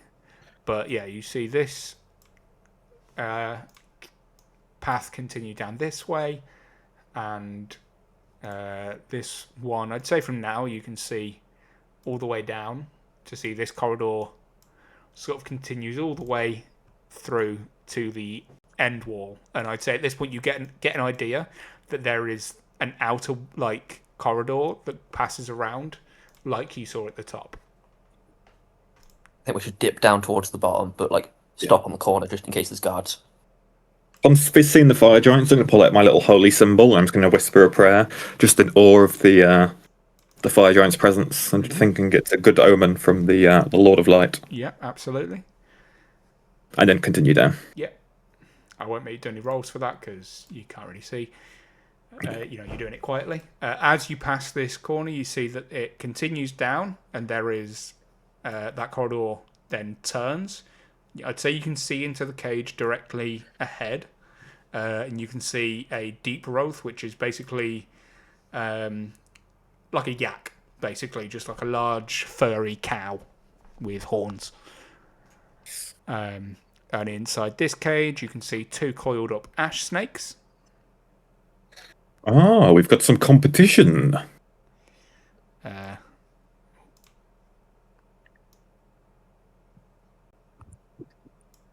that. Yeah, Grimbel, are you carrying on all the way down there? All the way down to the corner, I'm just concerned that there might be guards like out of Yeah. sight, so I don't want to just expose myself. Yeah, that's absolutely fine. You can do that. This cage, you see there's an elephant. That's sick. Can I try taming the elephant with animal handling? A couple of sleeping elephants, I'll say at this point. It's just easier to have them all sleeping because it's dark down here, and they're all sort of chained up in some way. Also, in terms of time, I'm just thinking it's already 4:30, and I don't want to spend the whole time you just trying to tame every animal down here. As much as I respect it. So yeah, you see some elephants in that cage, and some bears in this one. And yeah, I'd say you get into the edge down there. You can see there's a guard down that way. Nothing down this way. Jake, just so you know, it's not updating on Shroom. Yeah, that's fine. Working on that. So I've got that, and then down here, and then that. There we are. Is that now updated? Yeah. Yeah. Awesome. Ferrera, I think we should go back up to that corridor on the right behind you because of the guard down here. Yeah, no, I agree. Mm-hmm. Have a little sneak around. I mean, I just want to Yeah. get a lowdown on what's down there. That's all good. So again, you see the corridor carries on down and then it curves around again on itself. I'd say you can see into the cage straight ahead and you can see some dire wolves, which are like twice the size of an average wolf. They're fucking hard-looking motherfuckers. And then yeah, I'd say this also opens itself up, so you can see another deep growth in this room. You're heading down again to the next corner. I think we should. Yep, Yeah. absolutely. As you poke your head round this corner, you see there is another guard Gapinda. In this cage, you see 2 panthers. I'll open that up. That's a bigger cage there. There's a direwolf. You see into here, you can see some bullets, pups, and a grown one, which are like land sharks. And then, yeah, you see guard Gapinda, which is he's sat on a box. He's got an open book in one hand, and the other, he's sort of like slumped in his chair. He looks like he's fallen asleep reading. And he's also got a half-empty tankard that is he's holding limply. That you can see there is still some ale in the bottom of it, and the rest has fallen out onto the floor. But yeah, you see he is asleep at this point. Well, we know what's around. We know what's around here. We should probably just like dip. Yeah, I was going to say let's bounce before we get caught. I don't want to get in trouble. Mm-hmm. Yeah, and I'm too scared. Like part of me wants to kill the guard while he's asleep, but the other part of me thinks that's just going to cause loads of shit for us. I'd suggest not killing guards. Yeah, as you come back down to this corridor, I'd say you can see. Which way is this guard facing? Yeah, so this guard and this guard are both facing to your left. They're facing away from you. And you can see there is no one down this path. Let's go right then, shall we, Ferrera? I know, how convenient, eh? Mm-hmm. Guards always facing the wrong way. It's almost like I'm I leaving. know. Somewhere. It's like Assassin's Creed. Yeah. Inside this cage, you see nothing at the moment. There we go. Let me just do a couple of things. I'm gonna do that.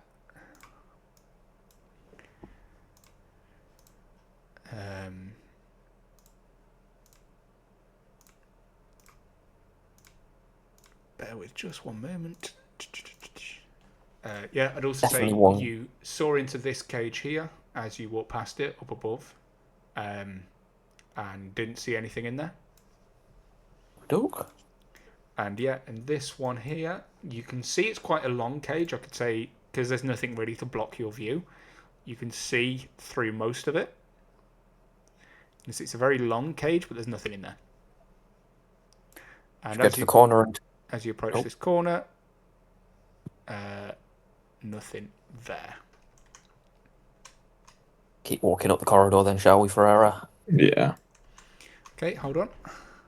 We're going on an adventure. A little trip to the zoo. Samwise, let's go. Just one moment. So, yeah, you see a little bit further up. Again, nothing you can see inside this cage here.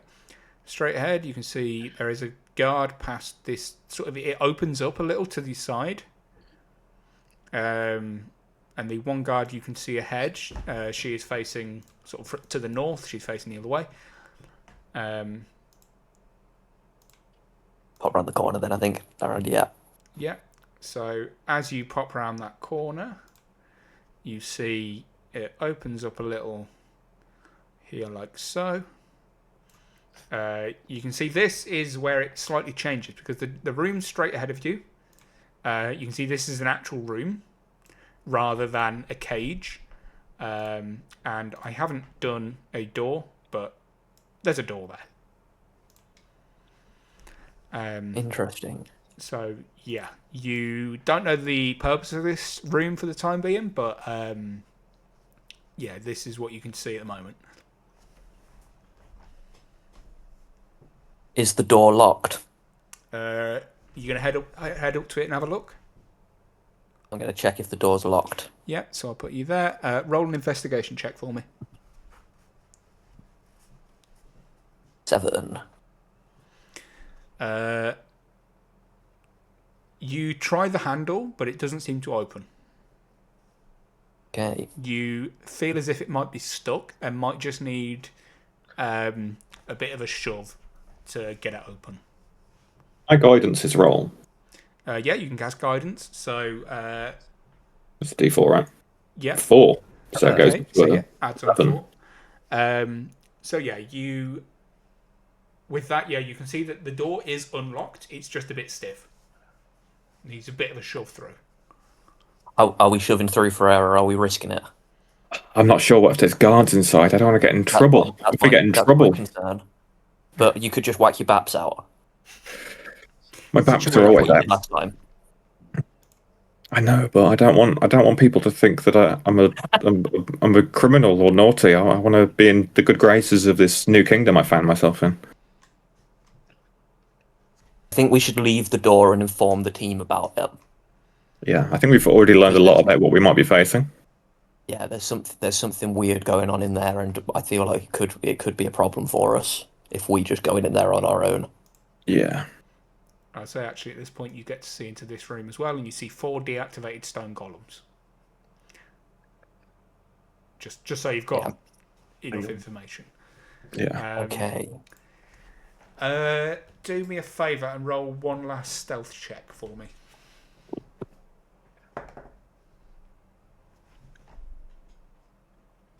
Nice. 12. 4. Perfect. Ferrera, as you are saying this, you have forgotten that you need to be stealthy with what you're saying and have got quite loud. And at which point the door opens and a guard steps through and says, "What are you two doing down here? Surely you should be preparing for your fight. You should not be allowed here. Who sent you here?" I'm gonna be like, "Oh my gosh, thank you so much. I really need the bathroom and I cannot find it. There's only monsters down here. Where's the bathroom, please? I need to go. And I'm just gonna be like dancing around, like my feet just tapping the floor and just like holding my stomach. Like, please, where's the bathroom? I can't find it. There's just so many corridors. Where's the bathroom? Roll a performance check for me. Nice. I'll also say you see into the room. As 22. it opens. Nice. And yeah, you can see this is clearly like the guard restroom, like not toilet, just like there's a couple of desks in here, that kind of thing, and you see a few more guards inside. So damn, we made the right choice to not open the door, and then Didn't matter.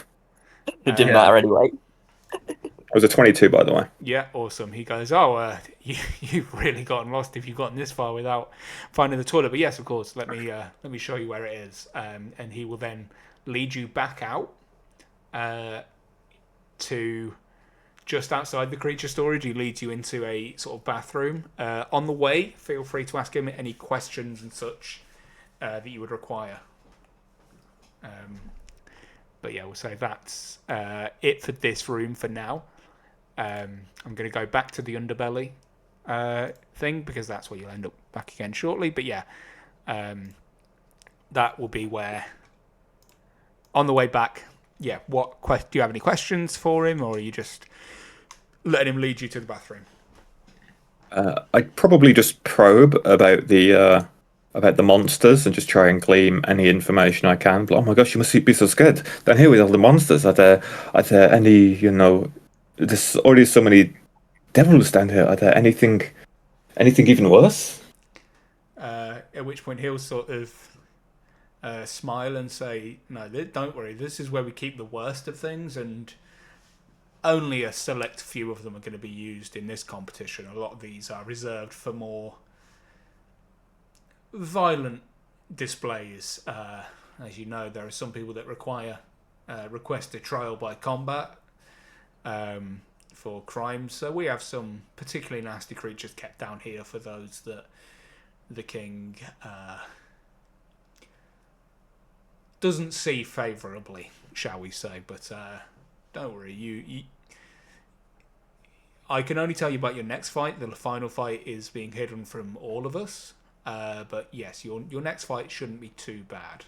I think you should be okay." As we're walking, I'm gonna take his arm in mine and walk with his holding his arm, and be gazing up into his eyes and just be like, "Well, if it is terrible, the final fight, I hope you will come and save me. The big strong guard. What was your name?"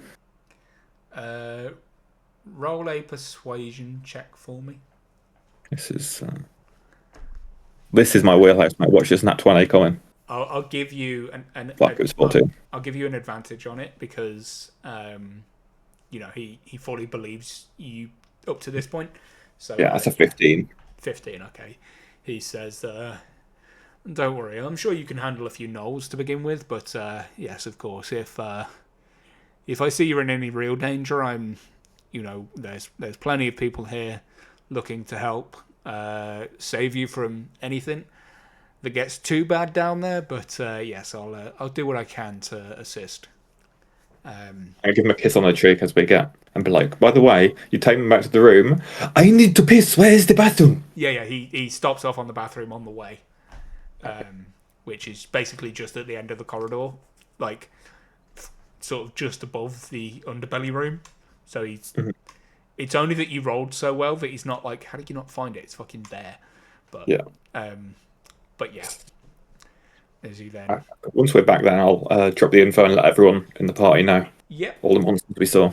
Yes, we share everything. And then for those that are watching the other teams, so you've missed the blue team, but you saw the results of their one. The green team that you headed up to watch those next. The few dwarves and gnomes head out all with their bags and immediately just start dumping things out of their bags. You can see, like, you all quickly gather these are bags of holding because of the sheer volume of stuff that is dropping out, and they begin working like clockwork to construct this sort of automaton like being. It's about 15 foot tall. Think Power Ranger Megazord, as they're like building this massive mechanized suit, as they all jump inside the like chest cavity, as a pack of wolves are released. There's a few dire wolves in there. They run out, jump at the being, knock it off balance, at which point one of the legs snaps and it falls flat on its back. And then the wolves make short work, ripping through the metal, and absolutely slaughter all of the gnomes. You see that all of the gnomes disappear before they take any fatal wounds. They just sort of poof away.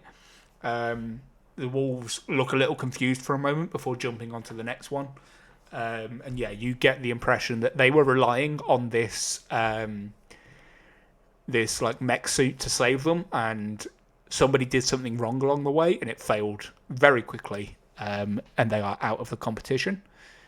And then you stay and watch for the yellow team, who come out, and they are massively showboating as they come out, but they do incredibly well at competing in the fight. As for how they all kind of work, you see that Azariel seems to fight like a barbarian. She has a massive two-handed greatsword that she uses to carve through. She, seems to just shrug off attacks like they're nothing. Gus is a swashbuckling rogue that sort of fights very pirate-like. He's, lots of flair, and is also quite stealthy. Harley seems to be the cleric of the group, although at no point does she heal any of her other team. She is using trickery magic to confuse and disorient the opponents they're fighting. They are fighting... forgot to write this, so I'm just going to pull something out of my arse. They're fighting a group of goblins, we'll say. And yeah, she is confusing them, making them fight each other. That kind of thing. Luke is a wizard, is casting lots of spells, mainly kind of fire-based. The nameless one, the turtle, he sort of does the entire fight with his eyes closed, but is moving incredibly swiftly. It's almost like a dance watching him move, in that he is like beginning an attack where there isn't an enemy, and by the time he finishes the attack, an enemy walks perfectly into his path and just gets absolutely twatted. Like, he is just in a complete flow state, just punches, kicks, using his bow staff. He's fucking shit up. and Vasily is summoning various like small creatures, imps, lots of like devils and demons and things to do the fighting for him. But he seems absolutely amazed watching them fight. He seems to have a real fascination for learning about different stuff. And yeah, so that's how they fight, and they just absolutely rip through the competition, do incredibly well. As they head down, and I'd say at this point you all head back into the room. You have a few moments of conversation before yourself. Actually, at this point, I'm going to call the break now, just because I really need the toilet. But yeah, when we come back, I will have you can all have your conversation between each other, and then we can get into your second round. Sound good with everyone? Yup. Yep. Yep. Sweet. Okay, right. Absolutely. Lovely. Yeah, we'll take about 15, 20. I'll say we'll be back at 10 past 5. In the meantime, I will see you all shortly. Nice one. Mega. Do that. And then that. And then that. See you soon.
And then go back into the live.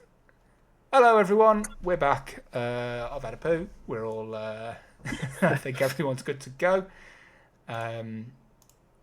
Awesome. So bear with me just one moment, because you don't need to see that yet, because I forgot to change it back. So so we will pick back up. Everyone's gone off and done all the bits and bobs that they're going to do. So yeah, any chats amongst yourselves quickly before we get into the second round of the arena? Passing on information. We've just got to reveal all the information, so I guess me and Ferrera just tell them all of the monsters that we saw. Mm-hmm. Yeah, Ferrera's going to spend a lot of time talking about the fire giants and how it's a good omen. And I'm gonna mention that there's some rather aggressive owlbears that I've lost a finger to. Yeah, you can all see Grimbel nursing a wound. I'd say at this point you've bandaged it. But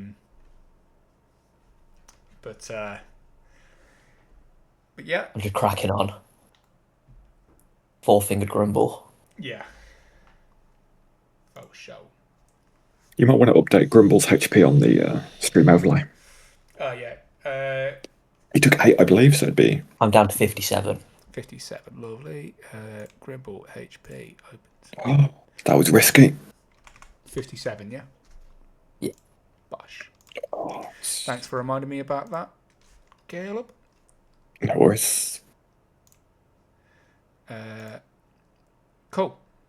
So, now if everyone is ready, so you've all passed on all the information to each other. Any other little chats you want to do, or are you ready to head straight up into I think the just arena? Maybe just head straight up, because they've just filled us in on everything. Yep. Yeah, not got anything to do really. Okay. All good. Awesome. Say a little prayer and bless us all. Lovely. I wreck the bollocks, you know. So, are you actually casting the spell bless, or are you just saying a little prayer? No, I'm just saying like a little prayer. I'm just pantomiming it. Cool. Yeah, that's absolutely fine. Sweet. So yeah, as you are then led back up to the arena by the guard, you pass by the yellow team who Vasily and Harley wish you luck. Luke gives you the same disdainful look he has before. Nameless One completely ignores you. You know, you've got the vibe of where they're at. But yeah, you enter the arena at this point, and you can see that. Do that, and then zoom in a wee bit. How's that look in? Yeah, so you can see there is clear sort of damage to the arena from where the gnomes fell. But yeah, if you would all like to place yourselves, actually, I'll drop your tokens in. And then if you would like to arrange yourselves within the space, wherever you would like. That one, and that one. That's from the gnomes. So yeah, position yourselves where you would like. While you're doing that, the announcer gives another call out to the crowd and says, "And welcome back to round 2 for the red team, who are fighting on behalf of King Dwendal. They fought incredibly valiantly in the first try. They're my personal favourites of the team, and that has absolutely nothing to do with the fact they are from my hometown. But please give a warm welcome as they arrive in the arena, as you all walk up, pass through the large gates. Yeah, so arrange yourself in. You will again have, I'm assuming you're all standing over there. So yeah, mechanically, just so you all know, the areas of rubble will class as difficult terrain to move over them, so they will take twice as much movement. So every 5 feet will class as 10 feet of movement to cross over, and they will also provide half cover if you want to hide behind any of it. And it may affect. Actually, no, it won't really affect attacks or anything. You'll be able to shoot over them and stuff. But yeah, if, say, for example, Trooper was to stand there and crouch down, she would get half cover from any attacks coming from above, as she was hiding behind broken pillars. But yeah. So yeah, position yourselves in. You will have... actually, we will roll initiative now. So if you do all... I was going to say, on my way in, I'm going to do what I did last time, where I'm going to fly around on the broom and like play to the crowd and use thaumaturgy to create fireworks and fireworks and shit. Yep, I'll And you absolutely know. allow you to do that. So yeah, I rolled a 24, Jake. okay. So that should have... Yeah, so that's put yours in automatically. Hang on. Mine's 12. Mine's 8. Oh, 1 sec. And So, I got 19. I'd also hang on. summon the snake as well. Right, so My first good roll of the day. what did E get for her initiative? Dirty 20. 20. Okay. Ferrera, 4. 4. Yeah. Okay. Grimbel, you got 15. I got 24. 24, yeah. Not 254, 24. Hope, 19. 19. Kronod, 8. got 8. 8 in total. And Trooper,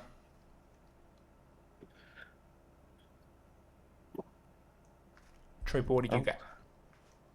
12. 12. Okay. Before it starts, by the way, I turn my staff back into the snake. Yep. So it was a giant snake, wasn't it? Yes, giant constrictor. Giant... This would be just after I land. I pull out the snake and I blow it as if I'm blowing flames, like a performer, and the staff grows and turns into the giant snake. Trying, play for the crowd. Get them all wet for the Lord of Light. Yeah, that's absolutely fine. Let me just find it.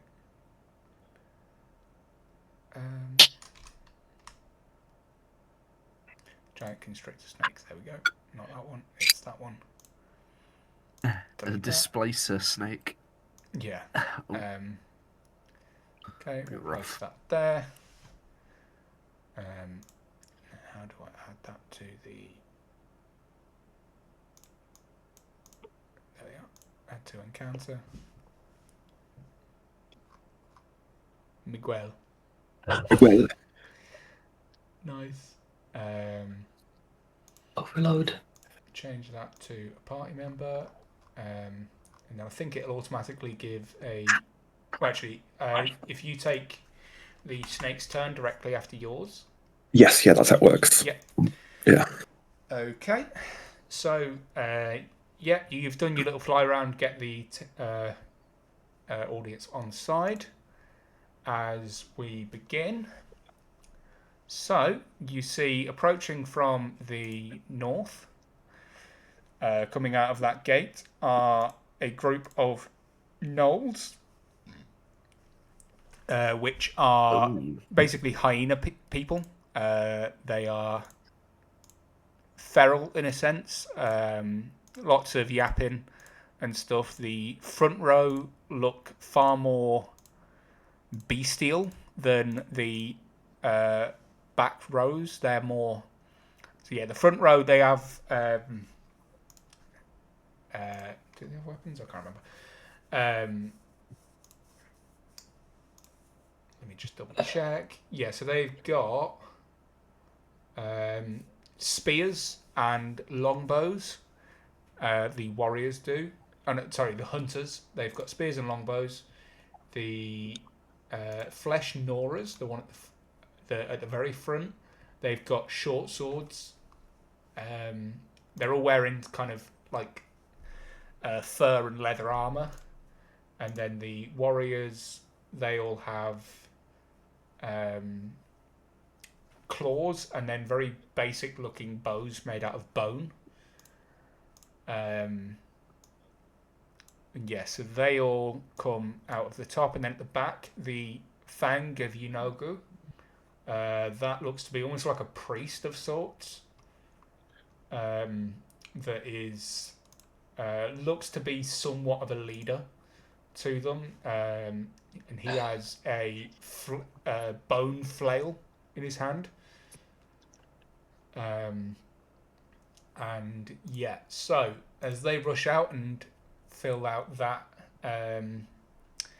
positioning, we go first to Grimbel. It is your turn. What would you like to do?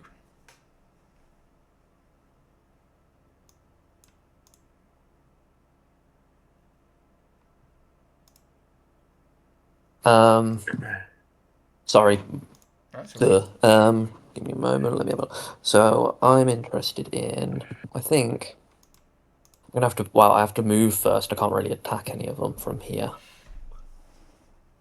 Too far away. I think it's 30 feet, isn't it? That you're allowed to move. Yes, I think so. It'll be at the top of your character sheet. 40 feet. 40 feet, nice, yeah. Remember, Okay. you can use your action to dash to get twice that. But that will be your action. I'm gonna move. I'm gonna move 40 feet up like this way. So is it 5 feet per box or 10? 5 per box. So 1, so 5, 10, 15, 20, 25, 30. We'll go that. That all right? Yep, so that'll be 35 feet of movement. So you've still got 5 feet to go. If you'd like to, you don't have to.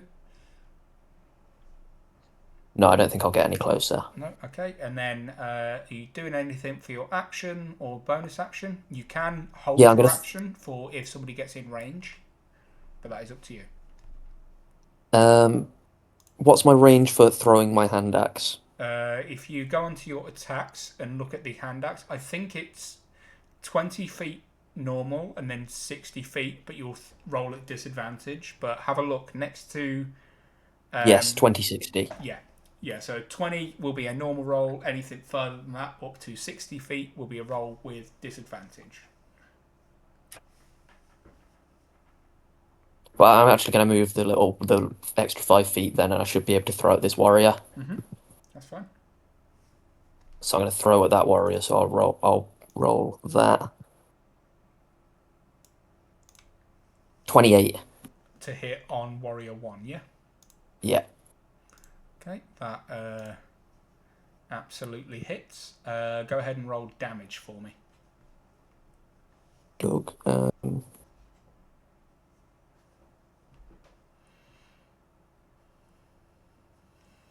14. 14, damn, very good. It says crit 14. Oh, did you roll a natural 20? I don't know. I just clicked the button that says 2d6 plus. Yeah, you 5. got a natural 20 because it's plus 8 to hit for you. So yeah, you get a natural. Ooh. You get a crit on that. So, okay, roll damage again for me.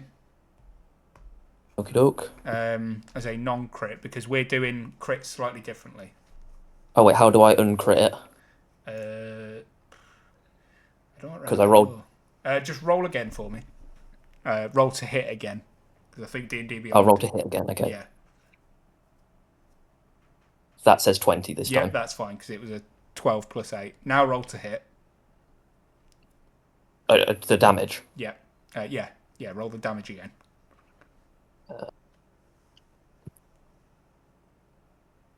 8. Okay, so that rolled 3 on the d6 plus 5, but because of how crits work for how I'm running it, that is plus 11, so you do 14 points of damage still. But yeah, cool. So yeah, 14 points of damage to that.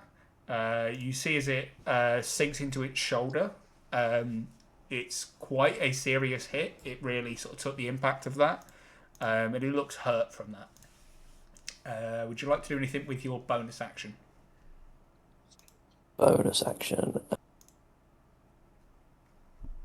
No, not at the moment. Okay, you don't want to rage?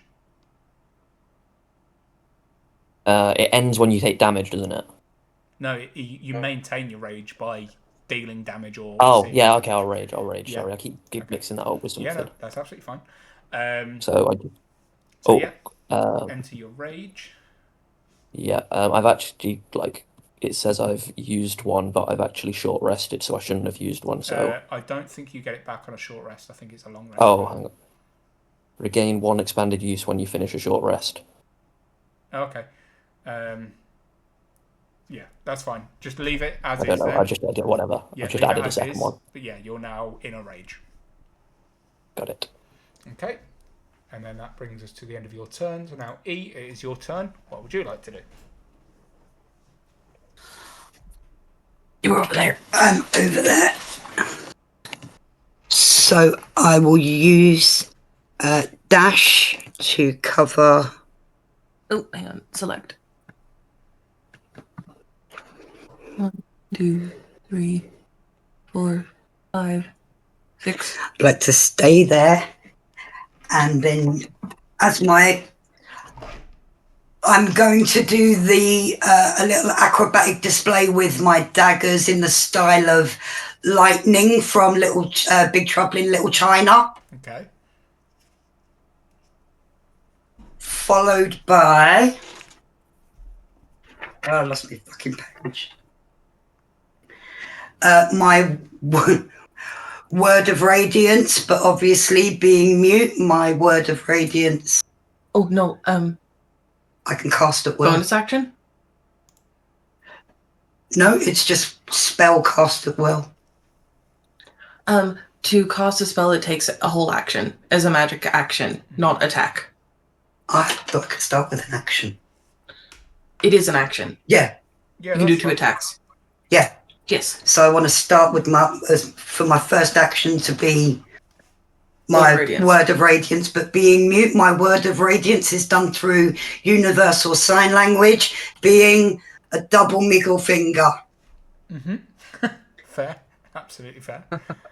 In the general group direction, hitting whatever's nearest. Okay. How does that spell work? Is it a line attack? Is it a specific enemy? Yep, hang on. It says range self. I cast it on me and then I throw it out. Hang on. 5 foot emanation. So you have to be within 5 feet. You have 10 foot left of movement. Click it 1 forward. Yeah. 5 foot. That is all your movement. Yeah, so you don't actually get in range of anyone from where you are. Oh, bollocks. Yeah, they're all 10 But feet you can away. throw your daggers. Yeah, instead I'll launch my daggers. Yeah, that's fine. Go ahead and roll to attack and tell me who you're throwing them at. So far, the only one that's damaged is Warrior 1, and he looks reasonably hurt. He's currently got a hand axe stuck in his shoulder. +7 to hit. +7 to 6, so 60. 23. Yeah, 23 to hit. Do you want to hit Warrior 1, who's already injured, or someone else? Yeah. Let's go for him. It's my D8, isn't it? Yeah, so that definitely Yeah. hits. And then, how much damage are we dealing? 6 plus... 10.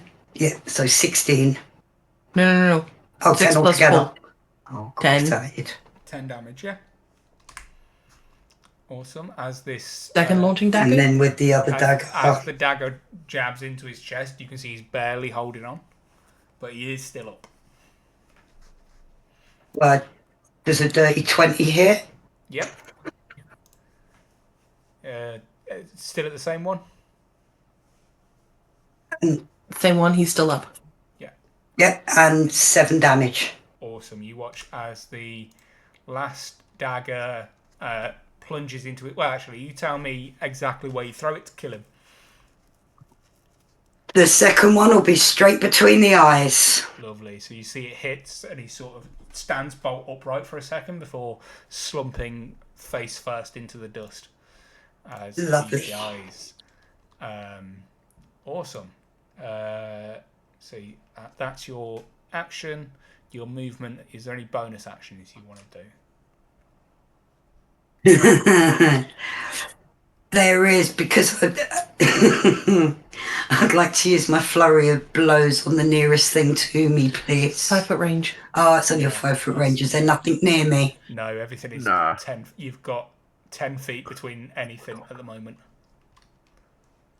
Okay, in that case, can I do my patient defense, please? You can take dash as a bonus action with Step of the Wind. Yes. Oh yeah. Lovely. Can I take that in the direction of the nearest thing to me? Yes. And launch myself at it with fury of blows? You can only do No, one. that's your bonus action. The movement is the bonus action. Okay, fair But you are enough. now within 5 foot Yes! for next round. Perfect. Okay, so that brings us to the end of your turn. Triple H, it's up to you. It's time to play the game.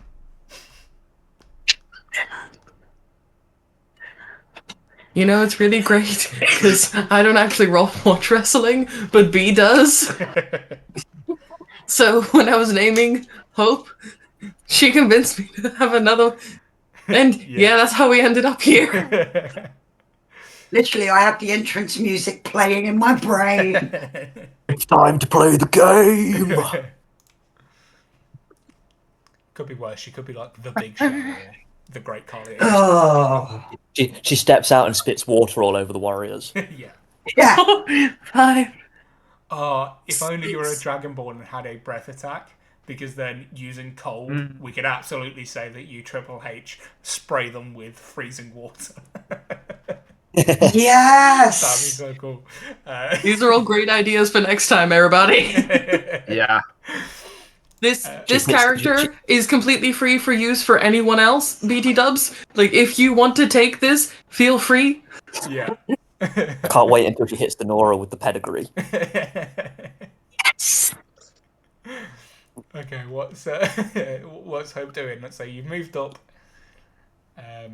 Okay, To there. so, I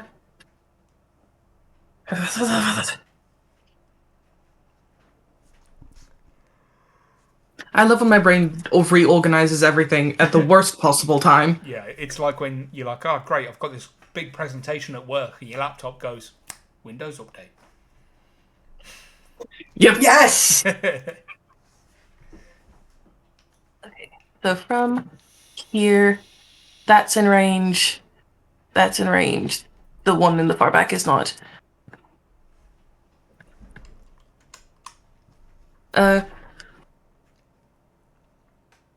One of the chess pieces, a lime one specifically, just because, launches at Hunter 1. Hunter 1, yep.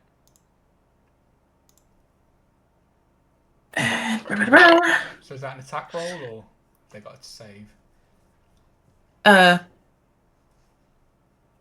Attack roll, but also I rolled a nat 1, so it pings off the fucker. Yeah, I'd say it sort of ricochets off the shoulder and nearly hits somebody in the crowd. Fuck yeah. As it sort of glances off and bounces up. But yeah, that, funnily enough, does miss. Is there anything else you'd like to do with your turn?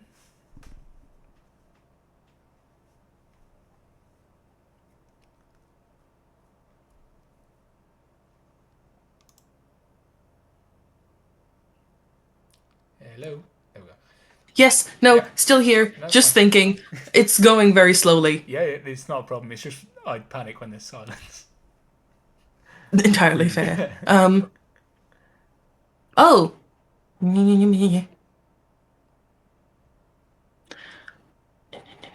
Nope, actually, fully can't do anything just yet, but thank you. We'll be passing.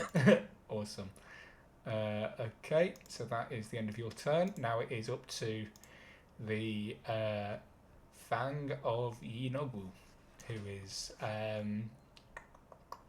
going to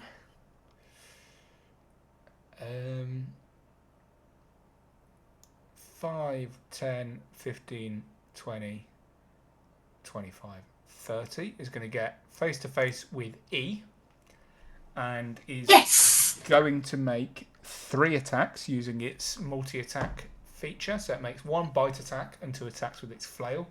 So the bite does an 8 hit. No. No. Okay. How about a 14 for the flail? Pardon? I said, yeah, you gave the number, and I'm like, yeah, that's fine, like, help me. 8 doesn't hit, 14 also doesn't hit. Okay, and then another 8, so yeah, makes 3 attacks, but using your crazy monk shit powers, you just sidestep each attack, and it growls at you, pissed off that it can't hit you. Hell yeah. And yeah, that's the end of its turn. Now we're going to go to Trooper. It is your turn. What would you like to do? Okay, hang on, let me do the maths. The rubble that's fallen over, can I see over it? You can see over it, yeah. Can I shoot over it, though, is the Yep. question. Yeah, it's sort of Yeah. just above waist height. Yeah. So yeah, it will function as half cover while you are stood behind it, so you'll get +2 to your AC from any ranged attacks that come over the top of it. You can cross it, but it is difficult terrain, so it will take double the movement. But yeah, and that is true for all of the pieces of rubble apart from the hole, which is basically, that's just the crater from where the gnome mech blew up. But there's no, it doesn't go down very much. It's just a lot of disturbed ground, basically. So that's not going to provide any. It's basically the scorch marks on the ground. 8, 5, 10, 15, 20, 25, 30, 35. Okay, so the flesh Nora one thing Yep. is in my range. Because I have 150 feet Yeah, range. that's absolutely in your range. So does 26 hit? Absolutely, it does. Go ahead and roll damage. Jesus Christ. Yeah. Great shot. That would only be 5. Oh. 5 damage. Because I rolled a 1 and I have a +4. Yeah, that's absolutely fair. So yeah, it takes an arrow into the shoulder, and sort of generally seems to sort of shake it off. You get the impression that while it does pierce the armor on its shoulder, it doesn't sort of sink in very much, and just sort of, it goes in maybe like half an inch into the actual skin. Yeah. But yeah, that's your action. Is there any bonus action or movement you want to do? I might move.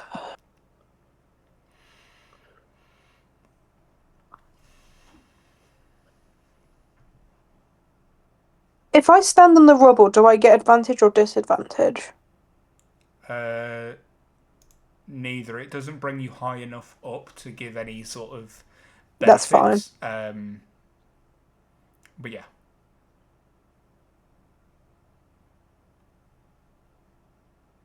I have 30 points of movement, don't I? You tell me. You're the one that can see your character sheet. I'm just thinking out loud. Yeah. Sorry. No, it's not a problem. I'm just checking. Where the fuck can I see it? Where do I see it? I forgot. At the top. At the To top? the right. Yeah, to the right of your proficiency as you're walking. Yeah, top right. Oh, walking 35 feet. Yeah. So I can move one more. There we go. Yeah, and I'm done with my turn. 5, 10, 15, 20, 25, 30. I'd actually say, what route did you take to get there? I was next to Ferrera, weren't I? Yeah. So talk me through your route. 5, 10, 15, 20. 20. No. 25. The rubble is difficult terrain, so it's 5, 10, 15, 20, 25, 30. And I'd say you don't have enough movement to get onto this space. You could move out of the rubble, but while on the rubble, because it's sort of very shaky underfoot, you're not able to traverse it as easily. Hang on. 5, 10, 15, 20, 25. I can get there. Mm-hmm. Just have to squeeze past Ferrera. 15, Yep. 20. Yeah, I'm going to stay there. Yep. And then Just because it gets me in a better line of shot for them all. And then is there any bonus actions you want to do? I can't do any bonus actions. Okay, so that's the end of your turn. Now it is the Gnolls' turns. So Flesh Nora 1 goes first. Is going to make another multi-attack on E, as you're stood right there. So first it's going to bite you. Does a 13 hit? Don't think it does.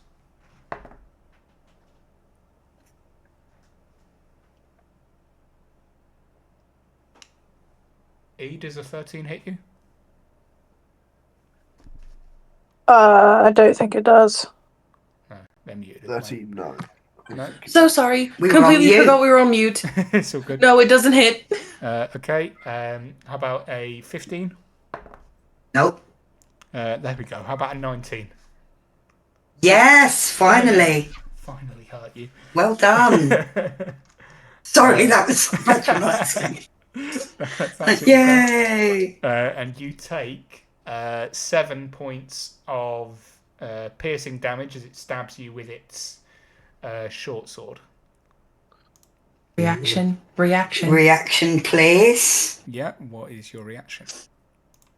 I will go with. Deflect attack I or was gonna say- redirect? I'll go with direct attack, please. Okay, and what does that Redirect or Yeah, just redirect. deflect? 1 force point. Yes. do? Okay, so you're using a focus point to do that. And what does that do? What's the effect of that skill? The creature must succeed on a DC Dex save. Okay, what's the DC? I'll leave 15. it as is for now. Okay, then its Dex save is that. So I'm going to roll it like that because 14, so it fails. Yes. Okay. So you have to take 2d8 plus 4 damage. Yes, you roll the damage. Yes. Okay, so you redirect this attack back into itself. Yes. Nice. So- you Oh, won't take hang on. damage for this. Wait. So sorry. You need to deflect attack first. So you need to roll a d10 plus 9. Although I say plus 9, even if you roll a 1, you've completely nullified the damage. Yeah. 4. You completely nullify the damage. This is all good. Continue. Sorry. Yeah. So now it's my d8s. Yeah. So the damage is in fact redirected completely. 11. 8. So what? That's 19 damage total. So yeah, 19 damage. How do you redirect its sword to kill it? I'm going to sidestep, redirect it judo style, and let his own momentum impale him. Nice. So yeah, you kind of sidestep and force him to fall on his own sword as that gnoll dies. Very impressive and Yeah. terrifying. Okay, it is now the second one's turn, who, watching you do this, is going to get really pissed off and is going to charge at you and attempt basically the same thing. So, going to go one of them. So, does a 16 hit you? Nope. No. Dodge. Little wibble wobble. That's another 16. And then that's a 19 to hit. Yes. Awesome. Are you doing anything to dodge the attack or anything again? I'm going to do the same thing. Same Wait, thing? you get one reaction, right? Yeah. Sorry, Yeah. you get Yeah, one yeah. per. Yeah, you're thing. right. So this time you just take 6 You can't points react. of piercing damage. Lovely. Okay, I can now deal you damage on your thing on there. So that brings you to 32.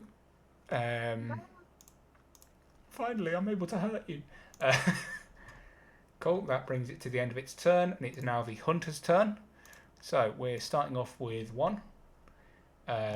which is going to... Oh, nice. It can multi-attack, so it can make 2 longbow attacks. It is going to aim for Hope, who is currently out in the open. So it's going to make dirty 20. Oh, sorry. Yeah, that hits. And then the second one to hit is only a 6. So one of them hits you, and it is 1d8 plus 2, which is... So you take 7 points of damage. Okie doke. Just update that on there. 33 minus... Wait, 7. no, I did it. You don't? No, I'm just doing I'm doing it on the stream, don't worry. Oh, yay. So what does that bring you to? 26 health?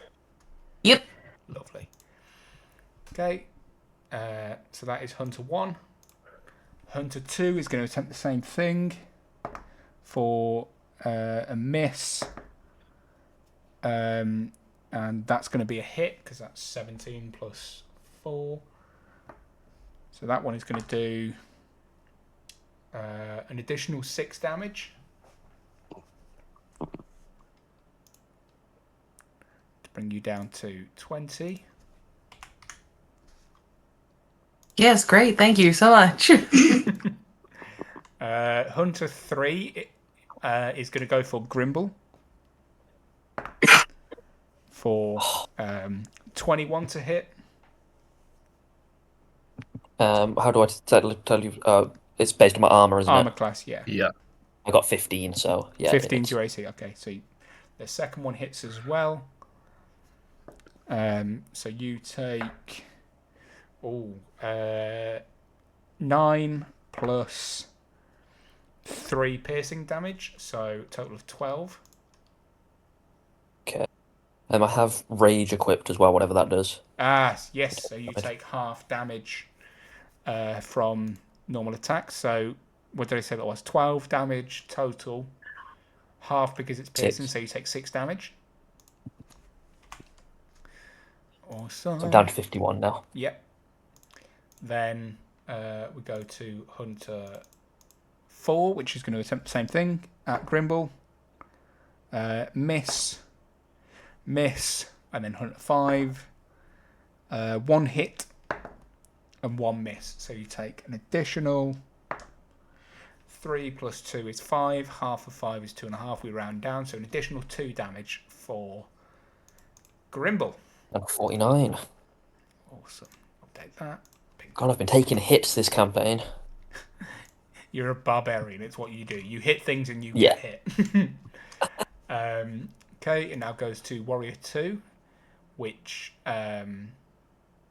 is going to go... it's going to run towards Grimbel, seeing that the others are probably going to deal with it each. So it's going to go 5, 10, 15, 20 to there. And it's going to make 1 rend attack on Grimbel. So it's going to try and dash at you with its claws, and it's going to miss.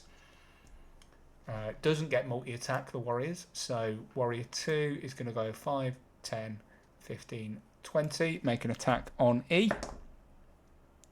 For an 18 plus 4, which hits. So Yes. E takes 5 piercing damage. Okay. And that drops her health down to 28. 27, sorry. Well, I can do maths. I didn't mind the bonus, but I was going to be honest. Absolutely fair. I'd have lied. Warrior 4 is going to go 5, 10, 15, 20, 25 to there. It's also going to make an attack on E. It's going to miss. And then 5, it's going to go 5, 10, 15, 20, 25, 30. And make the final attack on E, which also misses. Which brings us to Kronod. It's now your turn. What are you going to do? Okay. Yeah, I've realised that they've all rolled pretty much the same initiative, all the gnolls, so they're Yeah. all within the same chunk. Yeah. But that also means it's a while until they can do anything against you, so... That's true. Ooh. No. I'm not going to do that. I don't want to kill it. I don't want to... Oh, that's terrifying. Jesus. Fuck. What was that? There isn't a lot more terrifying than when one of the players goes, "What's the radius on this?" and makes a massive circle appear on the map. No, seriously, Yeah, I am honestly. actually... Hang on.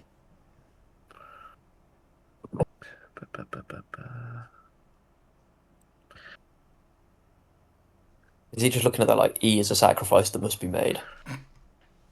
I might have to. I can't resist it.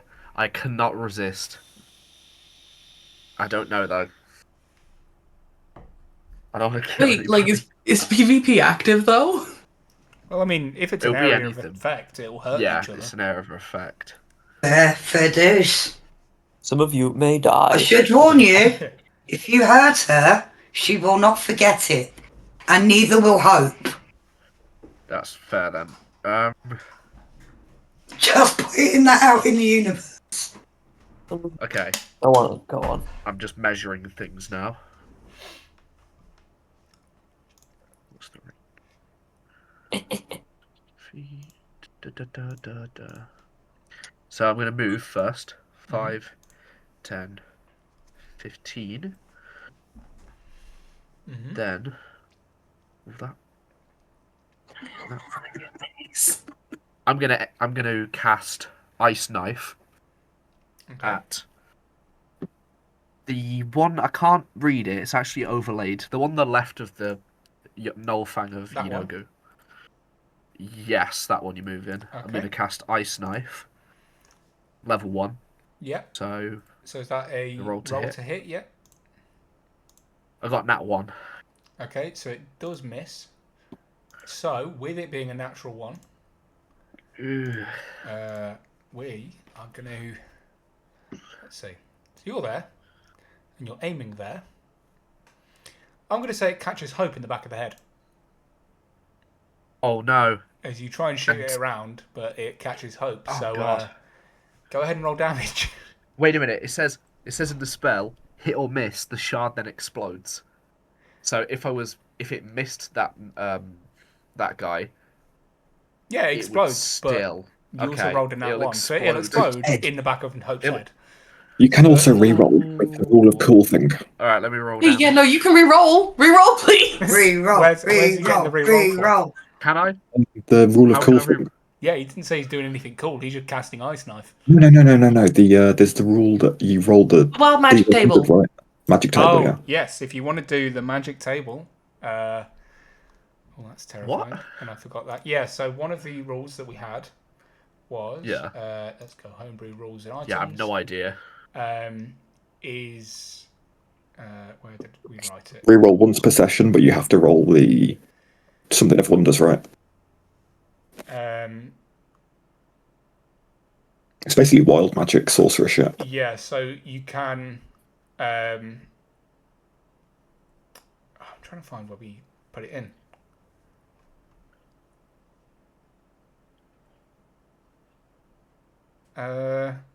Yeah, the chaos table. That was it. Yeah, so you can re-roll it, but I will roll on a chaos table, which. Let's see, where did I?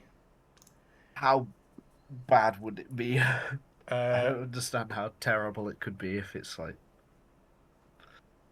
Could be awful, could be very funny. Yeah, you know what? I don't have that prepared because I forgot that we wrote that in, and I don't want to ruin the flow of things. So, so yeah, we'll stick with it for now, but I'll get that sorted for next session because I don't want to waste too much time on this. So, yeah, go ahead and it still hits Hope because you did get in that one. Yeah. Okay. But. All right. All right. So that would be for damage. That's 5 damage. in piercing, I think that is. Yeah, piercing damage. So yeah, hope you take five piercing damage, then it explodes. What's your So what's your dexterity is 15? Yeah, so saving throw. So yeah, Grimbel, Hope, and Warrior 2 all have to make dexterity saving throws. And while they do that, Kronod, if you roll the damage for the thingy. Yep. 21. Okay, no damage. Okay, the Warrior will take the damage, and then Grimbel, what did you get for dexterity saving throw? I forgot to roll. I got a 10. 10. Okay, so you also take the damage. So 8. You take full damage from this because rage doesn't affect elemental damage. So you and Warrior 2 both take 8 damage. Okay, so Hope, what is your hit points now after you've taken that? It would be 15. Yeah. 15. 15. Okay. Oh. Shit. And then Grimbel, what will yours now be? I'm down to 41 now. 41. Awesome. Okay.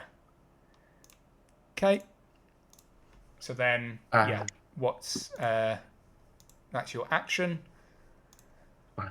Shit. You've moved a little, so you now have bonus action and a bit of movement left. I'm gonna just immediately say to Grimbel and Triple H, very, very sorry. I wasn't aiming for you. My bad. I'll just say my bad. Absolutely fair. Okay, that's now Ferrera's turn. For some reason, it's put Miguel in front of yours, but just take yours and then we'll do Miguel. Right, what's Grimbel will remember that. Grimbel.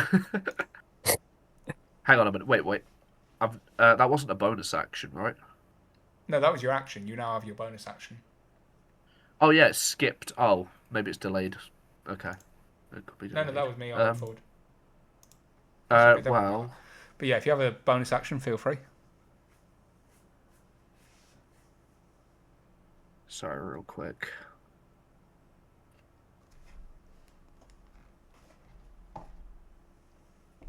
I'm just gonna. Can I just dive behind the rubble? Well, yeah, you still have about 15 feet of movement, if I'm right. Yeah. Yeah, so you can go. I just 5, like dolphin 10, dive. 15. You can get there. Oh yeah, it works. And then I'm just gonna lie down. If I lie down. If you lie down, ranged attacks against you are at disadvantage, plus you get the half cover bonus still. But melee attacks are at advantage, and it will take half of your movement to stand back up. Actually, no, you don't have enough movement to lie down at this point. It takes half of it to lie down. I was going to say, if it goes up to your waist height, if you willingly make yourself prone, wouldn't be full cover. I'd give you 3/4 if you lay down. Okay. But also, you wouldn't be able to see over it. Yeah.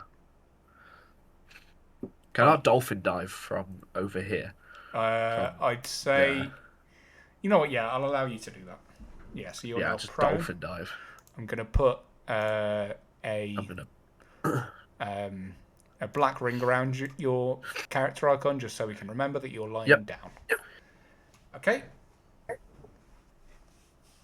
Yeah, I'll allow you to do that because you've got your bonus action as well. I'll say that is used as part of it. Okay. I say a jump counted as a bonus. Now, that's the end of your turn. Ferrera is now yours. Can you guess what I'm doing? Fireball. It's not hitting A, right? Or E, sorry. Yep, that will catch the warrior next to the Fang of Yunogu, but it won't catch E.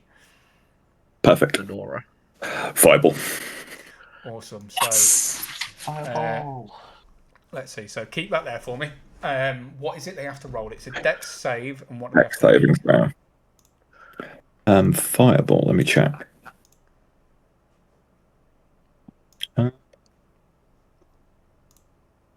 Dex 15. 15. Okay. So Hunter 1 saves. Hunter 2 fails. Hunter 3 saves. Hunter 4 fails.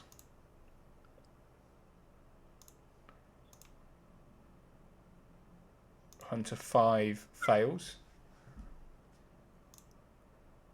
Warrior 4 fails. The Fang saves.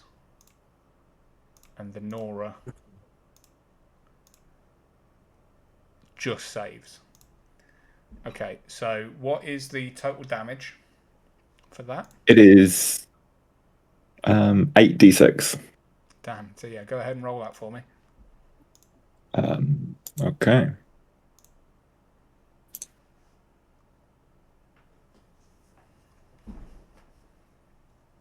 $27. 27 points of damage. Okay, so Hunter 2, 4, and 5 are immediately burned to a crisp. Nice one. Warrior 4 is also singed and dies.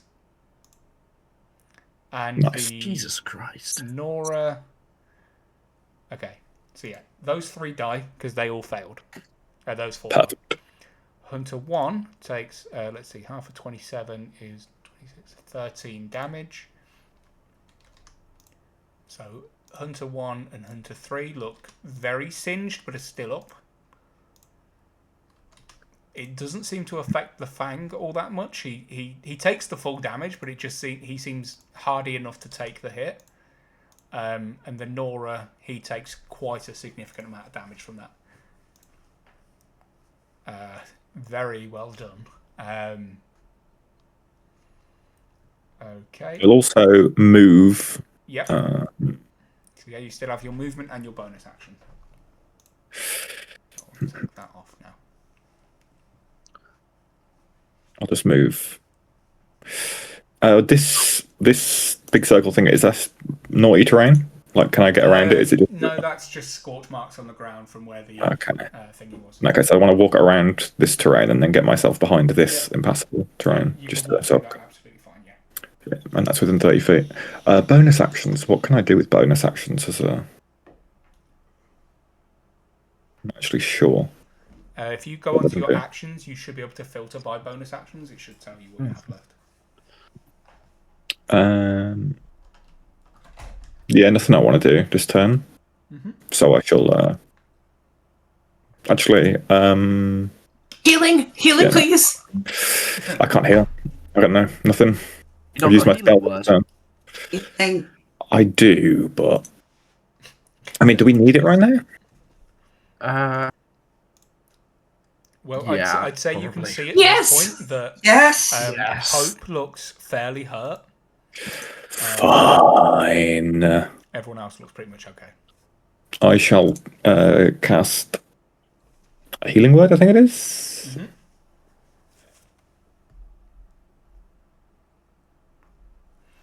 Yeah, so Thank go you, ahead and roll Ferrera. healing for that. 9. Okay, so Hope you regain 9 hit points to bring you up to 24. Oh, by the way, Ferrera's offensive magic is indistinguishable from her healing magic, so she just looks to you and just goes and just blasts you with fire, and like seemingly I've just team killed, just turned and thrown a big blast of fire on a teammate. And instead of you thinking it, you know, I imagine in that moment you'd be like, nah, Like but flinch and yeah, but it's you just feel like the wounds kind of begin to like knit themselves back together. yeah, knit themselves back together under the fire. But it is, for all intents and purposes, absolutely horrifying to witness. Would you say that Hope feels the heat from the magic, or is it? I'd say from her, it's like it feels like a gentle warmth, but it looks like fire. Looks like death. It looks like the last thing you ever see. Yeah. Awesome. And it also So, yeah. sounds like a fire extinguisher with reverb, just these flames just kind of engulf it. It kind of looks like I'm casting like scorching ray, Yeah. but it's healing. Crowd gasp. Yeah. That is quite a shock to behold, and there is a moment where you hear the rest of the arena hold their breath as you blast your teammate with this fire, and it's only when they see the blood, begin to absorb back into her body and her wounds begin to knit themselves back together that they all let out that sigh of relief. And yeah, awesome. So that's the end of your turn. We now go to Miguel. Miguel. So yeah, you have 30 feet of movement. Yeah, I guess I'm gonna have to dash. Yes, you'd have to dash to get really. Yeah, because you don't have any ranged attack of any form. Yeah.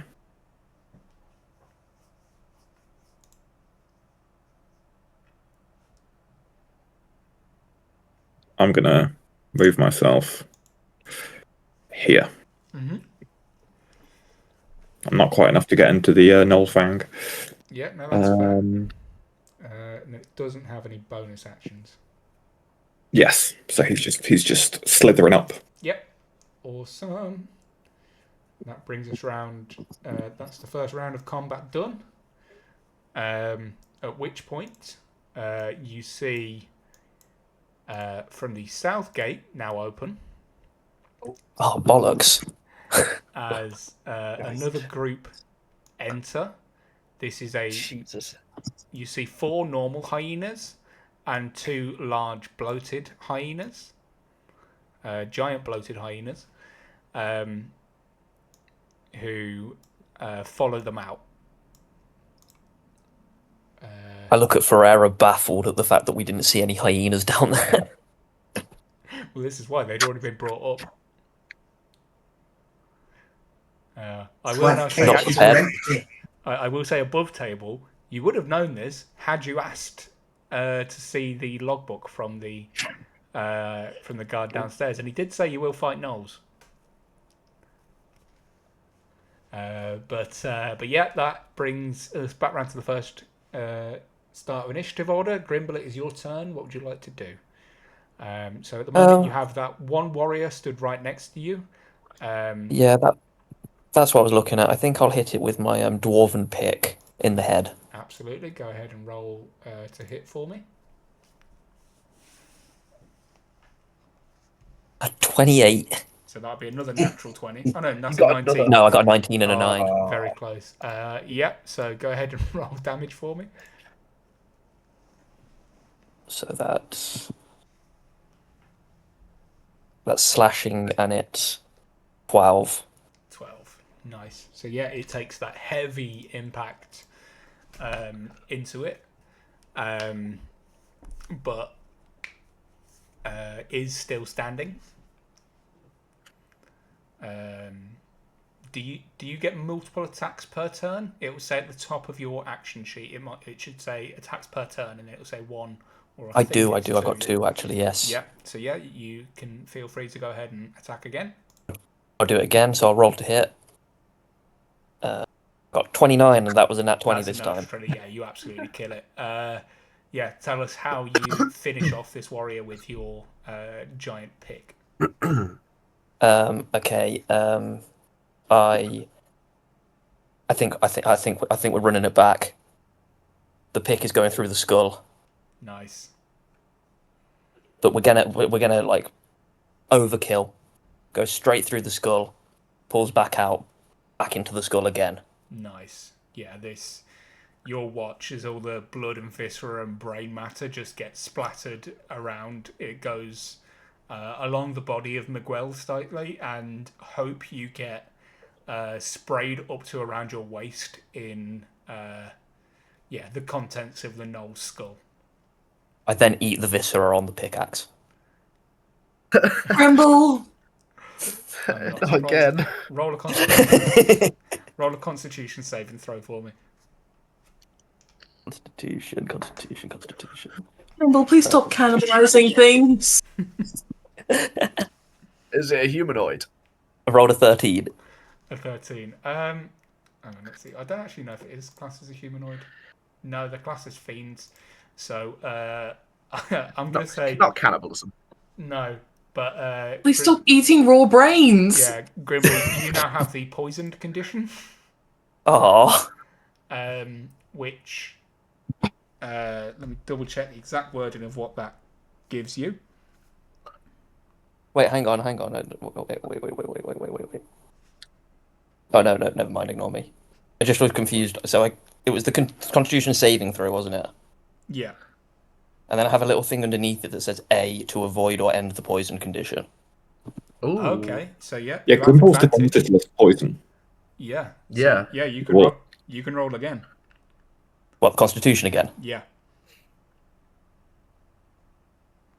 Very nice. That was just a 7. Okay, so yeah, you still fail. You have disadvantage on attack rolls and ability checks. So I'm going to put a little green ring around you so that we know that you're poisoned. Sorry, guys, I was hungry. Yeah, Wolves have resistance to poison? Or is that just advantage? Or can they not get it? It's just advantage on being able Saving to throws. end it. You will be able to re-roll at the end of your next turn. And at the end of each turn, you will be able to re-roll until it is sorted, or basically for the rest of this combat if you keep failing. Bless you. Nice. So yeah, you still have your movement, and you still have a bonus action.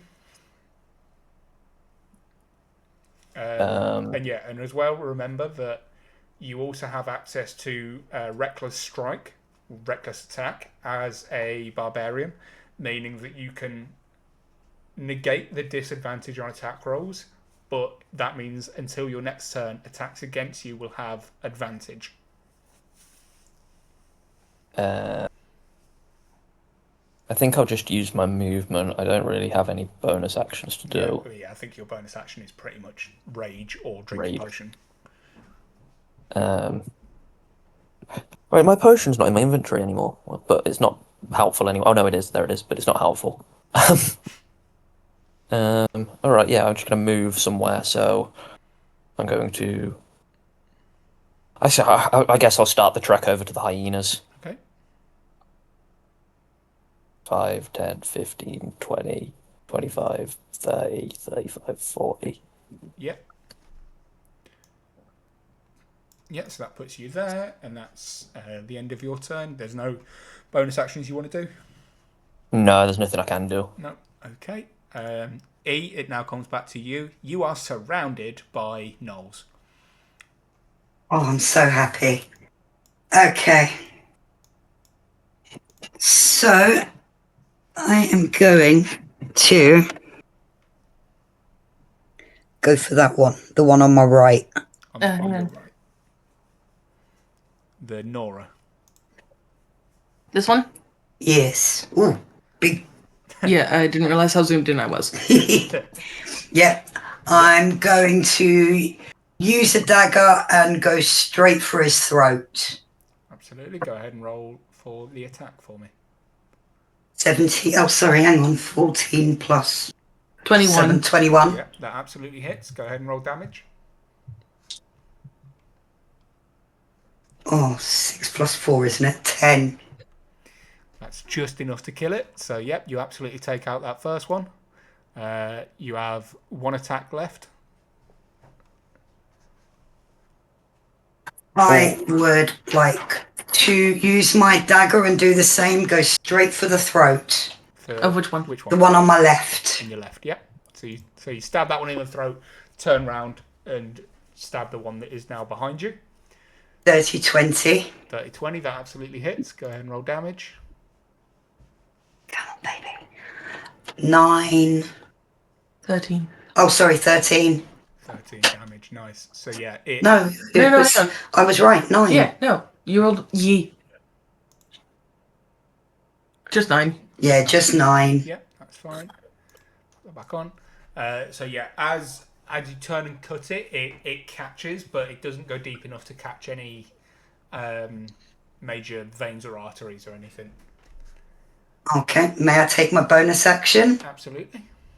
I'm going to go with Flurry of Blows. Mm-hmm. To get 2 more attacks. Terrifying. I'm going to throw up the Stone Cold Double Finger, followed by a stunner, please. Okay, so Which is still an unarmed attack, so... So you're using the Word of Radiance again? No, not using the Word of Radiance. Okay.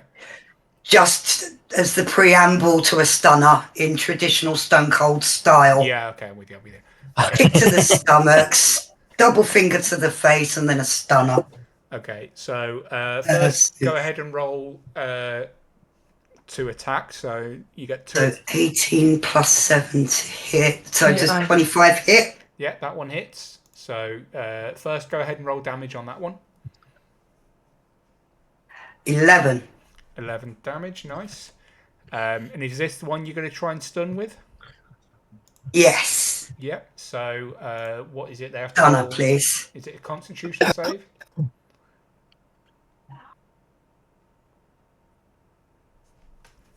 Oh, do I have to do that?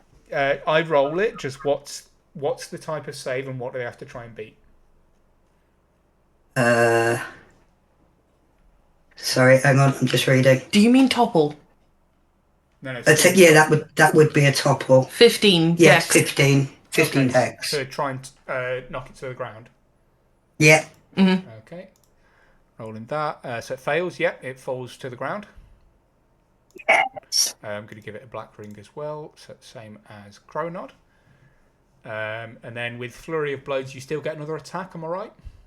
I do. I'd like to perform a classic rock bottom and elbow drop him. Nice. You do get advantage because it is prone. You hit the people's elbow. So yeah, go ahead and roll with advantage. So 18 plus 7 to hit, so 25 to hit. Yeah. And then 7. Yeah. Yeah, you and 6 plus, so 6 plus 4. No, 7 No. plus 4. 7 plus 4, so 11. Yeah. The first one you rolled was a 7. So yeah, Yeah. You drop down and elbow crack it straight in the jaw, and you hear its neck snap as you do so, as you kill the second of the two. So that's your action and bonus action. Would you like to move? No, I'd like to stay exactly where I am. Okay. So that is the end of your turn. Now, Hope, it is now your turn. Yay! So you feel a bit chilly and you're covered in a little bit of ice, but you're not doing too bad. And, Viscera. Surely the fire would have melted the ice. Speaking of the Viscera, by the way, I've just saw on my thingy, I don't know if this means anything, I've got defences and it says poison resistance. Yeah, so that's why Is that to do with the advantage? Yeah. Got ya. Yeah, so you have advantage to end the poisoned condition, and any poison damage that is caused against you automatically gets halved. Okay, got ya. Okay. Apologies, sorry, carry on, Triple fine. H. That's fine, I'd rather you check. But yeah. Hope, what would you like to do? Launch a chess piece at the Dolphang of Yunogu, yep. So go ahead and roll to hit. Oh, that's an at 20! Natural 20. Whoa. Nice. 27! Awesome, yeah, that definitely hits. Go ahead and roll damage for me. Bear in mind that you do maximum damage, maximum dice damage, plus the dice roll, plus the modifier. So that's 19 damage, and I want to use Hex Slinger. Okay, so you do 19 damage, and then Hex Slinger, what's that? What does Well, no, hang on. Pause. I forgot. It's the sneak attack thing. I can't do it. There's no one within 5 feet of me, so I don't have advantage. Did you roll with advantage then? No. That was just a normal 20. Okay. I forgot the rules of sneak attack. Yeah, that's fine. So is that still 19 damage, or does damage change? No, that's still 19 damage. Okay, that's fine. Okay, so that's your action. What's the bonus action or movement you'd like to do?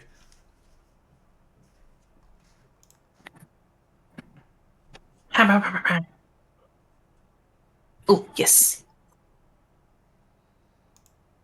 1, 2, 3. And I'd like to bonus action 2 weapon fighting, stab it with a dagger. Yep, that's absolutely fine. Go ahead and roll for that attack for me. That's a 23. 23 hits. Go ahead and roll damage. And yep, you will get sneak attack because of where E is. Yay. I know they stuck in the middle. Yes. Excellent. 3. And then I can use Hexslinger. Because I wanted to use it since I found out about it. Is that a...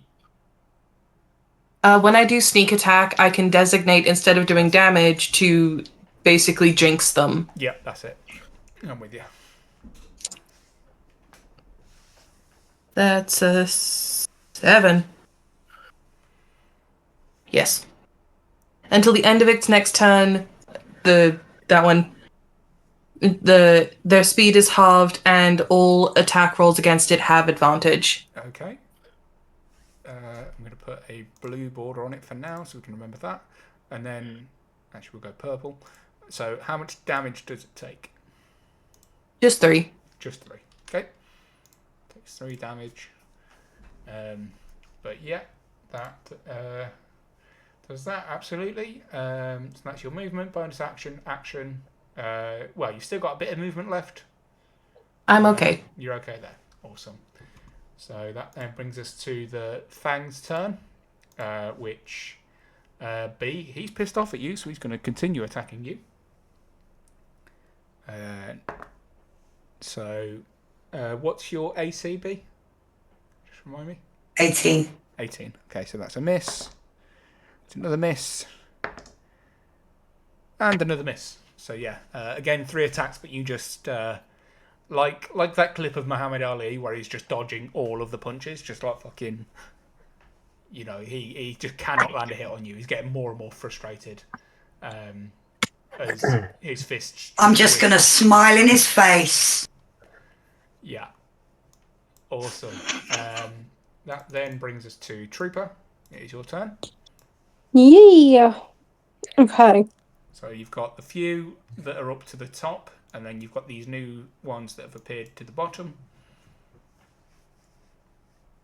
Yeah, I'm going to start shooting at the hyenas because I'm too scared it's going to backfire and I'm going to shoot someone else Okay. that I shouldn't be shooting. Hang on. Give it the consideration. Fuck, I can't do the maths here. Hang on. What are you trying to work out? I'll do it here, but then 5, 10, 15. They're in 150 feet, aren't they?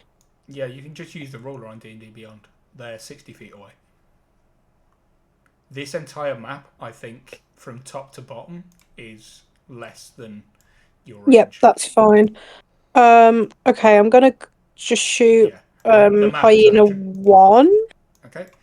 The map is only 150 feet length. Okay. So, yeah.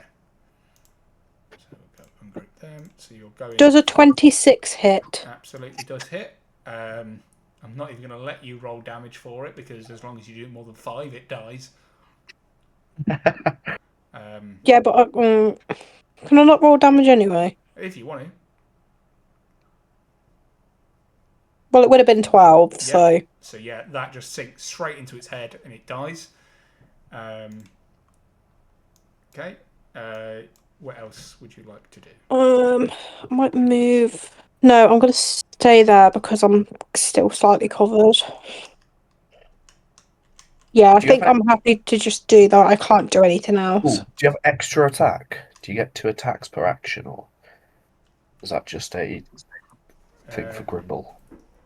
Depends on the class. I think it's just because I'm a barbarian, I get 2. Yeah. Okay.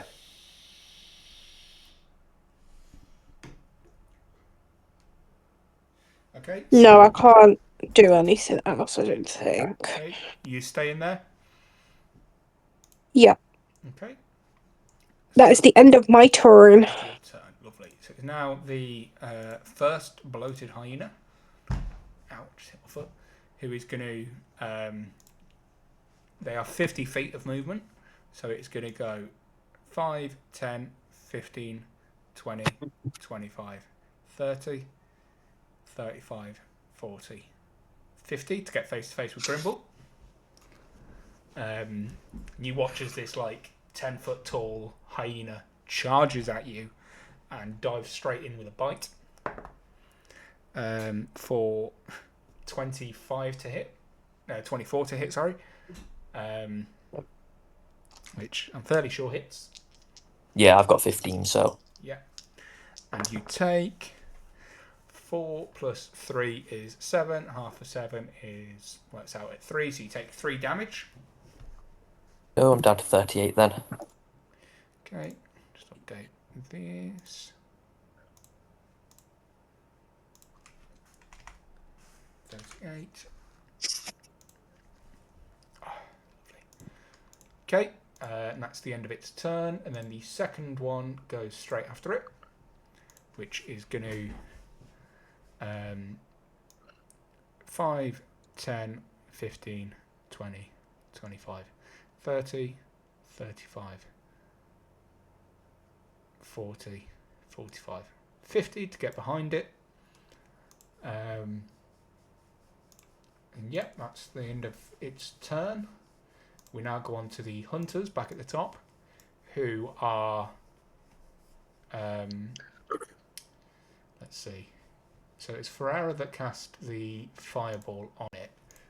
So they're wanting to aim for you, but yeah, they can absolutely hit. So yeah, Ferrera, you're going to receive 2 attacks against you, 2 longbow attacks from the first one, which is a miss, and does a 17 hit.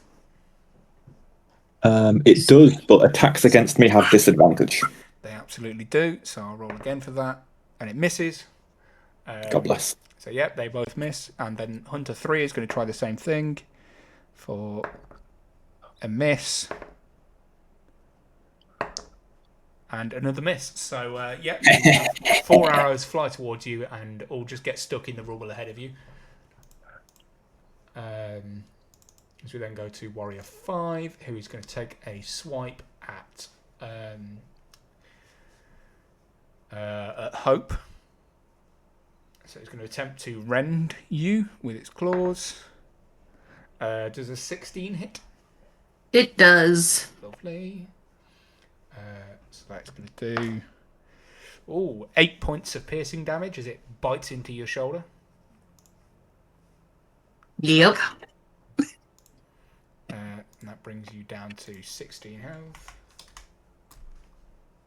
I'm going to skin this thing. If you get a chance. Now it is the hyena's turn. So 2 remaining hyenas. The 3, sorry. 5, 10, 15, 20, 25, 30, 35, 40, 45, 50. One's going to run up to you, Trooper, and it's going to try and bite you for a dirty 20. Does that hit? What's the point of even asking, man? It's worth asking, you never know. I mean, you say that, I'm pretty sure that Grimbel has like an AC of 21 or something stupid like that, so you never know. Yeah, what, 21? I know, your AC isn't actually that high, but like my point is, ACs can be that high.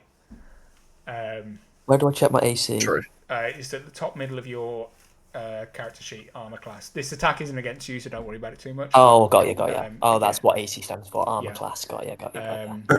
But yeah, Mine's only 14. So yep, that Mine's definitely only hits. Trooper, you take 5 points of piercing damage. As the second one comes in, 5, 10, 15, 20, 25, 30, 35, 40, 45. As it gets to there, and it is also going to make an attack on you, which gets advantage due to pack tactics. For what's that? +2. Does a 17 hit? Yeah, we just said Yes. it did. So then you take another 5 points of piercing damage. 5, 10, 15, 20, 25, 30, 35, 40, 45, 50. And that one's going to get to there and also make an attack on you. You just killed its friend. Damn it. So,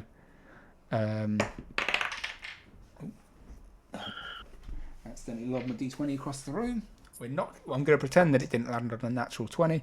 But it's okay. I re-rolled it and got an 18 for an additional 2 points of damage. So, how much was that? That leaves me at 32 hit points. 32 hit points. Lovely. Thank you for that. Yep. So, as the 3 hyenas descend upon you and start biting away at you, that then brings us back to Kronod. It is your turn. But I am going to say, just bear with me one moment because I'm about to piss myself. So have a little think about what you're doing. I'll be back in just a moment. You're so annoying. If those hyenas went literally 5 meters closer, I would have been able to kill one, which is really annoying. But it is what it is. Can you not move? Well, I can, but I mean, when they were running towards you, I get a reaction where I can do 2d4 damage to it. But they were just out of range, so I wasn't able to. But, get up. 5, 10, 15.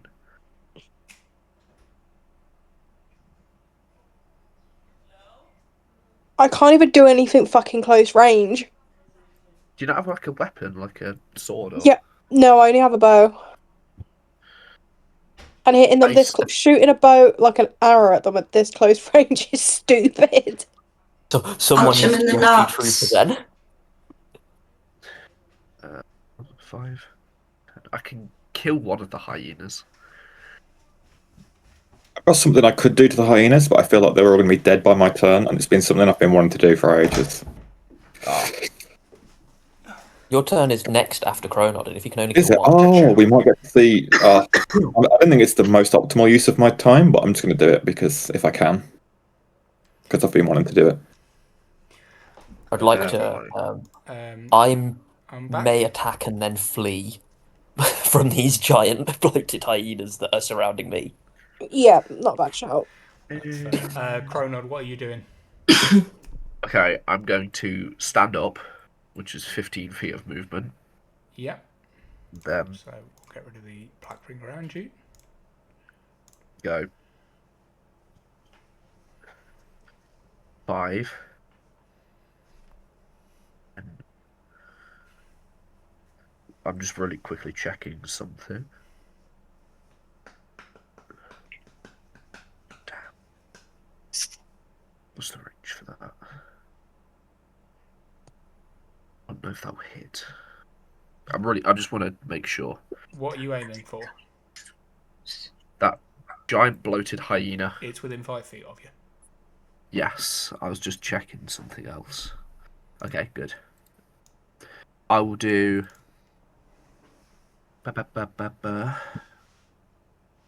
Primal Savagery. Okay. Is that the one where you grow claws and shit? Yeah, it does acid damage. Does a 23 hit? Yep. Go ahead and roll 4 damage. 14 damage. Awesome. So yeah, you take a big strike into it. You can see the acid sort of begins seeping into its body a little bit. Not enough to cause any effect. Just I just stab my claws right into the side of it, and the acid kind of trickling out of it. Awesome. Will start hissing. It'll begin to hiss as it corrodes away its flesh. Mm-hmm. So that's is that your action? That's my action. Okay. And so you've still got 5 feet of movement and a bonus action. Well, I can't really move out of range. That's a bad idea.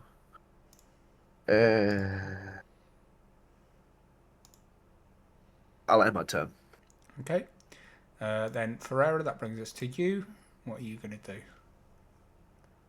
I'm going to back up, and I'm going to come down next to our little ranger.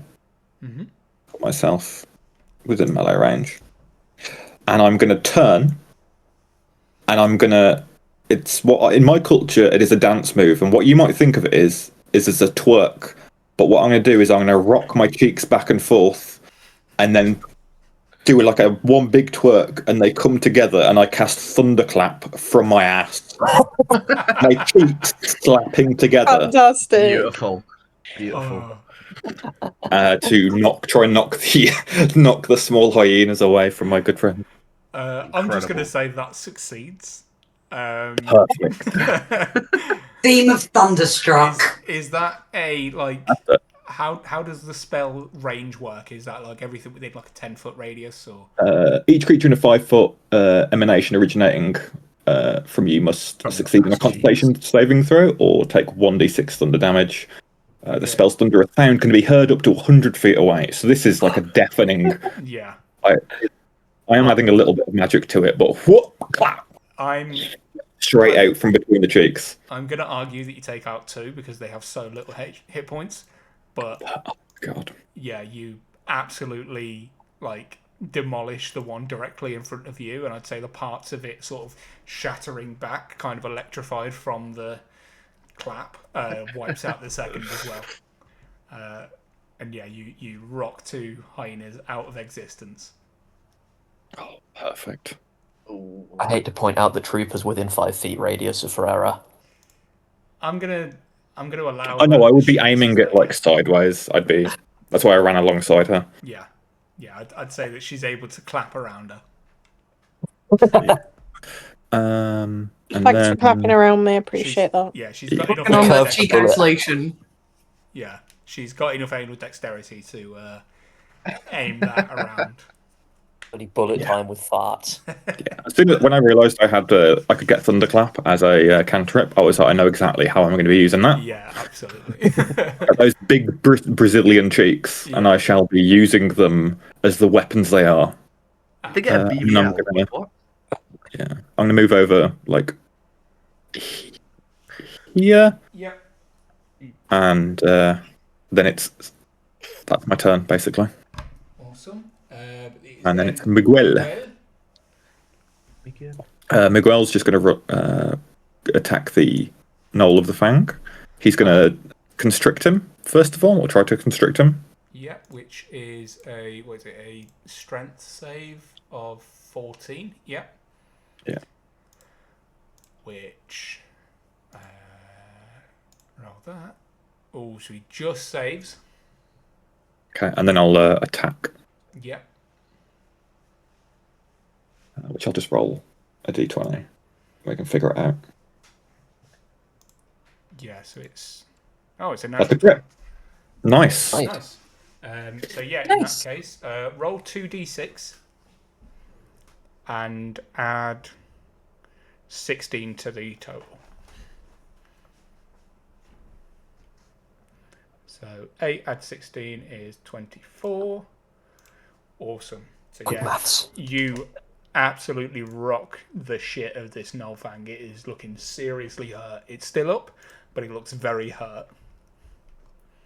I'd say that like while it's distracted trying to like push itself out of the snake's grasp, you just like bite down on its like top shoulder, and the fangs sink deep into the chest. Yeah, go Miguel. Hell yeah.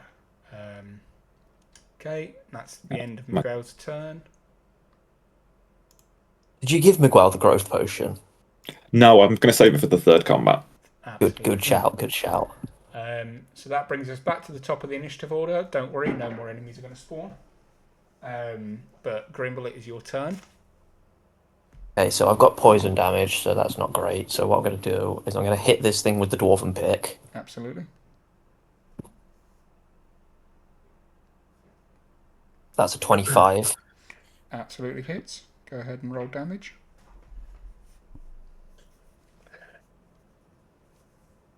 That's just an 8. Just an 8. That's fine.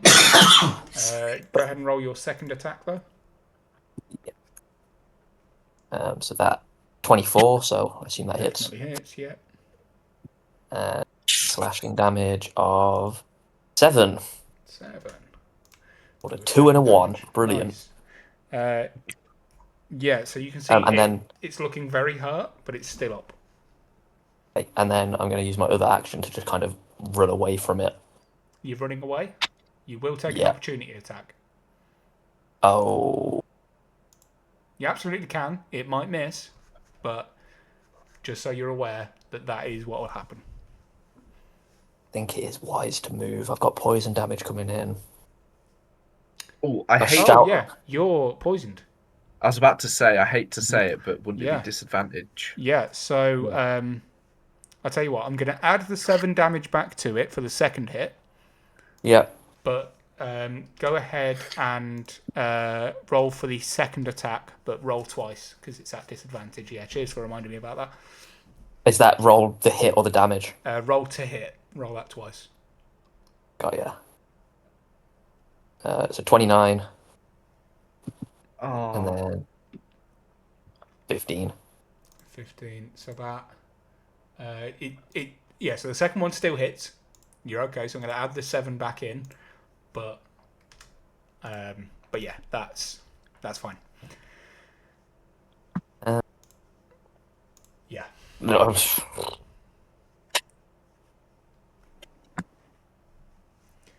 But yeah, then you've got bonus action and movement if you would like to use it. Again, bonus action, there's nothing really. Yeah.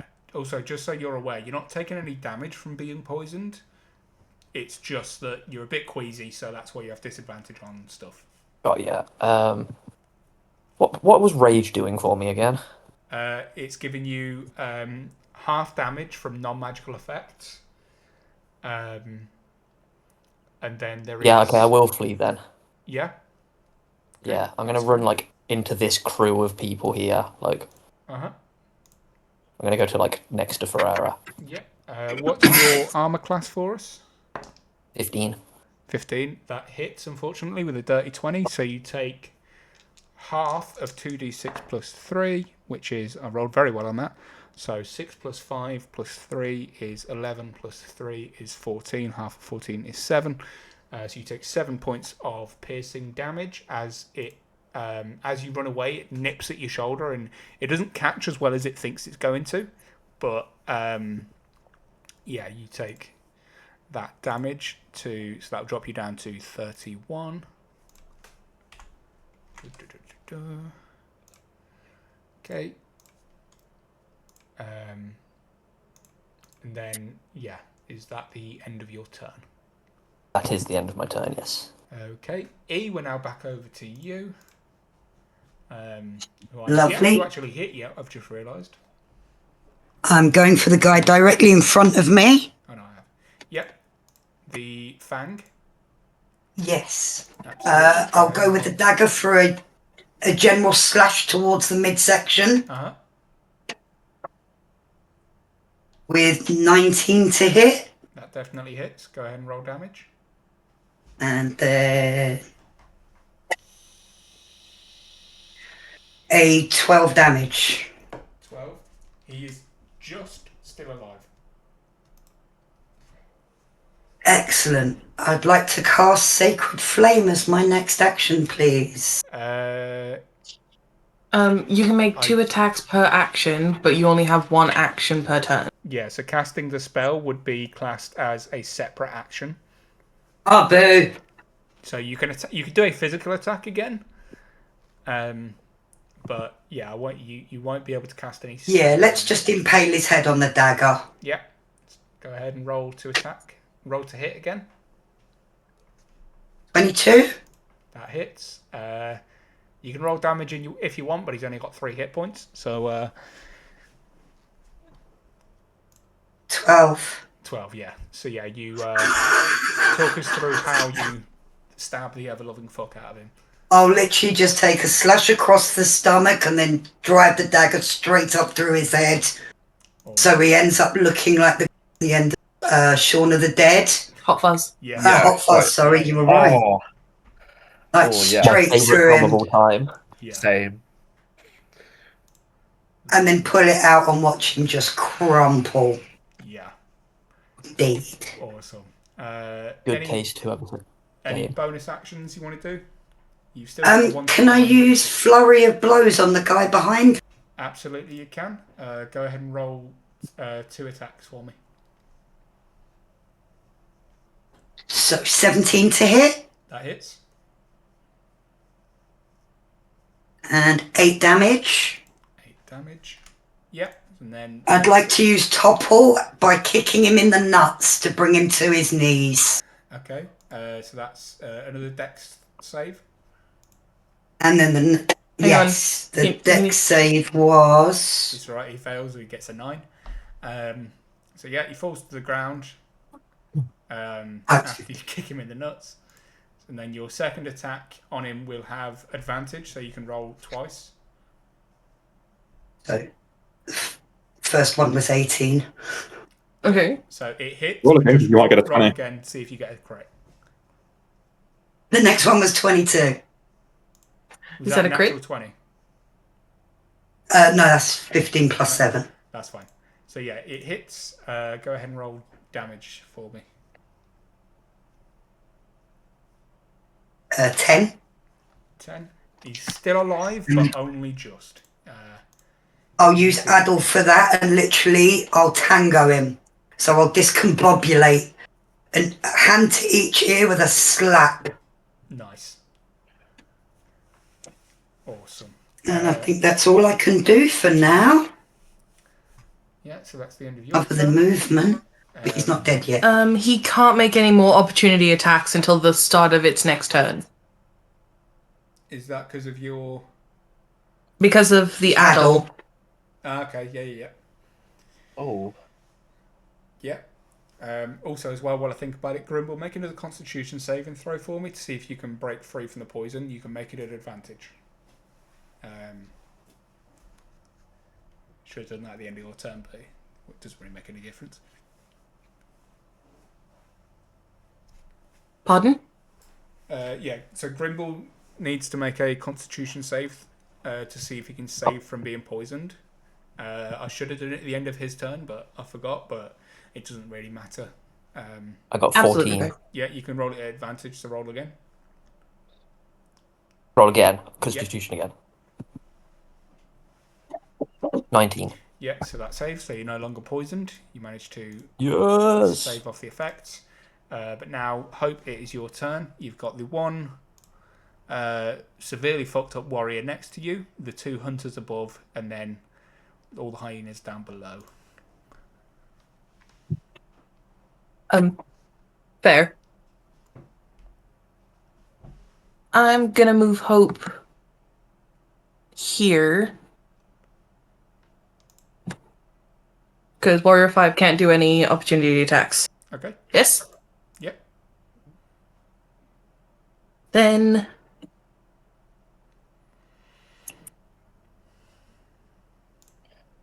I'm gonna launch a dagger at Hunter 3. Hunter 3, yep. Go ahead and roll to hit. Hang on, it fell off.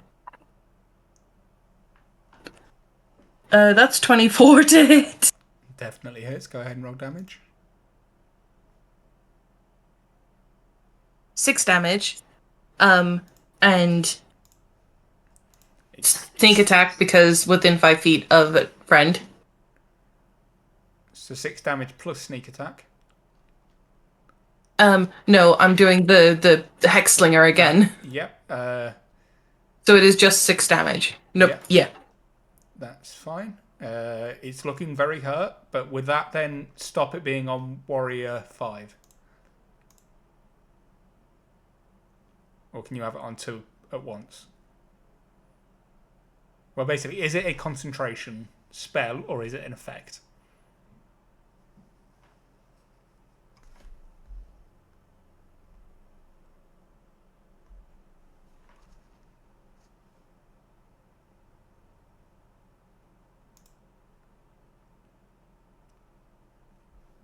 Oh.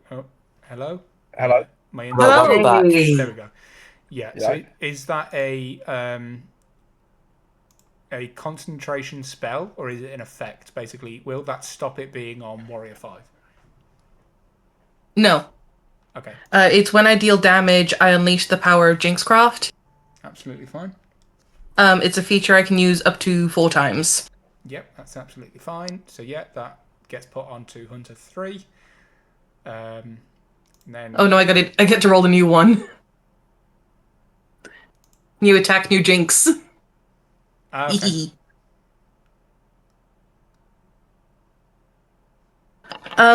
Warrior 3 is frightened until the end of its next turn, and must immediately take a reaction to move as far away from me up to its speed. Okay, so yeah, it can't move too far, but yeah, if it immediately takes it, it will cower in this corner, and it's trying to scramble the wall to get up and away, but like it can't get any grip on it because it's intentionally like polished. And then bonus action. Mm-hmm. I'm gonna launch another dagger. Okay. Go ahead and roll to hit. Does an 18 hit Hunter 1? Hunter 1. Yes, it hits.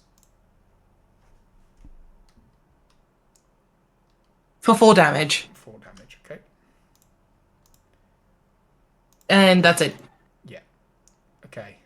So that's the end of your turn. So that brings us to Trooper. It's your turn. Yep. So you've got the one So hyena there's- straight in front of you, and then the 2 Yeah. giant ones off to the side. Because there's no point in me shooting an arrow at it. Because I'd have disadvantage, wouldn't I? Yeah. Yeah, because With it's the right hyenas. next to you. The giant bloated hyena 1 is like pretty damaged by me, I think. Yeah, and you me. can see it looks fairly hurt. Like, quite badly. It's still not, like, on death's door, but it looks pretty hurt. Okay. I don't know if that's the best thing to attack, 'cause I don't have any melee. Yeah, I'm gonna go for the bloated hyena 1, because I can't really do anything to hyena 4. Yep, Because I'll do one fucking damage, and that's not fucking worth it. Mm-hmm. So yeah, go ahead and roll to hit then. Does a 17 hit? Yep. How much damage? That would be 10 damage. 10 damage. Okay, it's looking really hurt.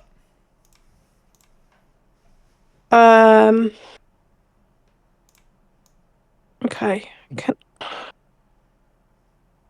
I can't even move, like, anywhere is the thing, and I want to. You can. You'll just take an opportunity attack.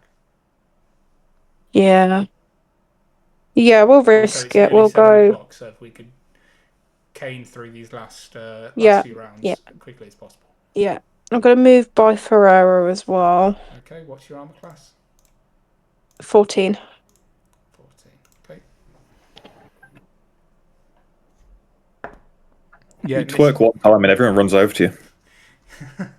Yeah, the attack misses. So, Thank God. Is that the end of your turn? Yep. Okay. So now is the bloated hyena that is going to go 5, 10.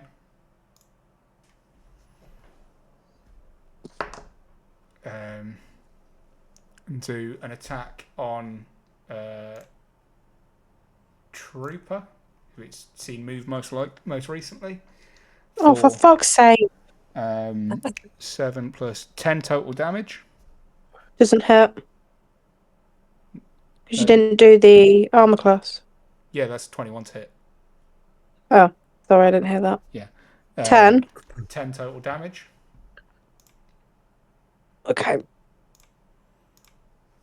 So that brings you down to 22 health. Then we go to number 2, which is going to 5, 10 to Kronod. And as a reaction, I'm able to do Halo of Spores, which will be 2d4 necrotic damage against it. As it entered 10 feet. Okay. No save or anything. Yeah, that's fair. So how much damage? Actually, no, it's a Constitution saving throw. Okay, what does it have to My be? bad. It beats it with hang a 21. on, my spell save DC, 15. Yeah. So does it take half damage with a save or no damage? Just double check. No damage if it No succeeds. damage.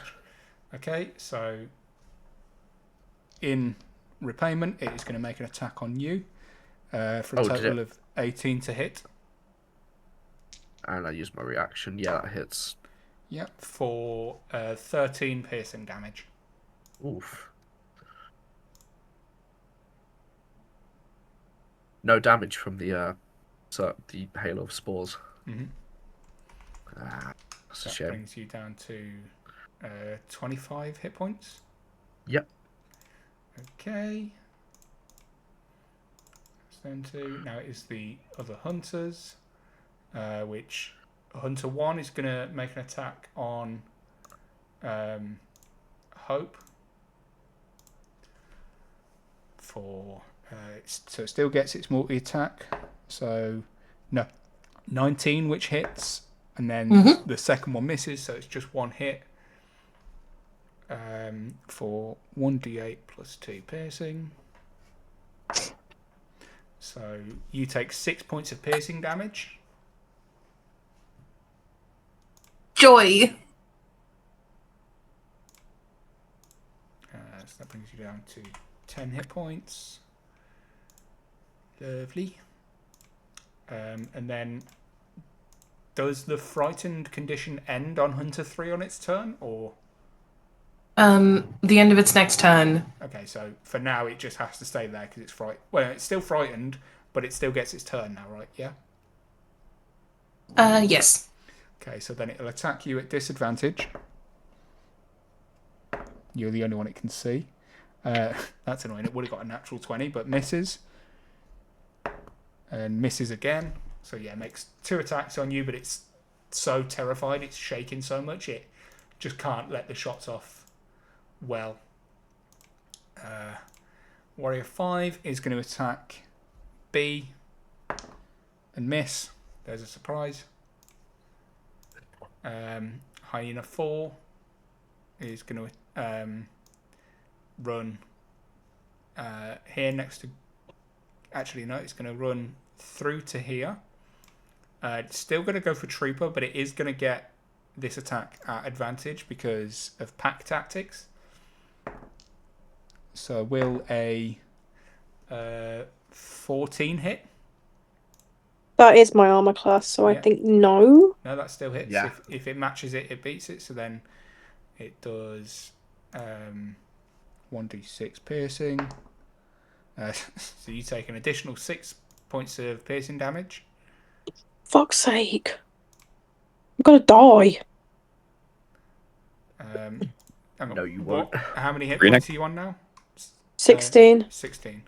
Yeah, I mean, you're saying you're going to die. You've only just dropped below half. You're fine. You stood next to the cleric as well. Yeah. True. And, I do have a potion as well. Yeah, but now it's Kronod's turn. Right, I'm going to cast Bark Skin on myself. Okay. With the 2 charges I've got. So now my AC is 17. And then I'm going to cast Summer Winds, which in a 15-foot cone. Right. Yeah, let me just do a cone. Yeah, in a 15-foot cone. All the allies will heal for 2d6 hit points. Nice. I think that gets everybody. Yeah, that'll get those 3. So yeah. So what's the total healing? Yeah, so roll the 2d6 and they'll all get the same amount of healing. Yep. 3. That did literally nothing. Oh, for God's sake. That's for Trooper, Grimbel, and Ferrera. Ferrera's full XP. Any damage. That takes me up to 34. Yeah, thank you for that. Oh my God, it does. And then is there anything else on your turn? Considering the fact that I'll get 3 opportunity attacks if I try and leave, I probably would just stay here. Okay. But no bonus actions or anything. I used that. I used a bonus. Okay. Bark Skin. Yeah. Cool. Then Ferrera, it's your turn, immediately followed by Miguel. I'm going to twerk again at Hyena 4 and try and hit both the Hyena 4 and the giant bloated Hyena 1. Yeah, I'll let you hit I both. do believe that I should be able to hit both. Yeah. Just turn around and do another. And it's a Constitution 15 they've got to beat. Yeah. So. Constitution, sorry. First, we will do that and that and that. So the Hyena 4 fails. I'm just going to say it instantly dies. I've only got 5 HP. But the bloated Hyena saves. So that dies. And then how much damage? Is it half damage on a save or no damage? It doesn't say. It just says each creature in a 5-foot emanation originating from you must succeed a Constitution saving throw or take 1d6 from the damage, or well 2d6 because it's I'm level 5. Yep. So yeah, it takes no damage from that then. Okay. Any bonus actions you're going to take? I think I'm just going to run the other side of this thing because I'm not in melee range of anyone, right? So I'm not going to get any. You will be in melee of that hyena. The giant one. Yeah. Oh. Fuck it. I'm going to try running over the other side. Uh-huh. So it does get an opportunity attack, but it's at disadvantage because of my cloak. Yeah. So yeah. It's a DC 17. Yeah, completely misses. So yeah, you make it over to the other side of the rubble. And then that's my turn, and Miguel will just move over to Hunter 1, constrict it. Yeah, so that is DC 14? Yeah, DC 14 save for strength. Which it fails. So yeah, it constricts it. And then it's like, 2d6, 2d8 damage. So yeah, it dies. It has 5 HP. Okay. It literally is 2d8 plus 4. So yeah, it constricts it, and you watch as its head sort of pops as all the blood gets forced out of the top of it. Nice. And then I will just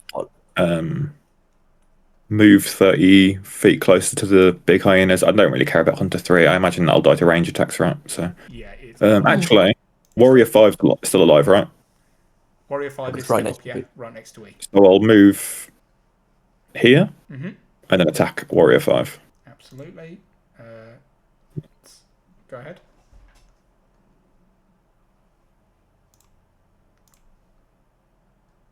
So I'm going to assume a miss. Yep, so that does miss.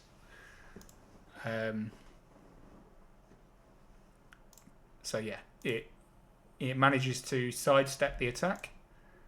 And now we go back up to Grimbel. Okay. So yeah, you're no longer poisoned. What would you like to do? So giant bloated hyena's pretty damn damaged, isn't it? The first one. Yeah, the first one is it's on death's door at this point. Okey-doke. So I'm going to throw a hand axe. Can I leap and throw it over Kronod at the giant bloated hyena too? Put some damage on that? Yep. I rolled to hit. Rolled 22. That hits. Go ahead and roll damage. 8. 8 damage. Lovely. And then I'll move a little bit closer to this giant bloated hyena, and then I'll hit it with my dwarven pick. Go for it. 28. That definitely hits.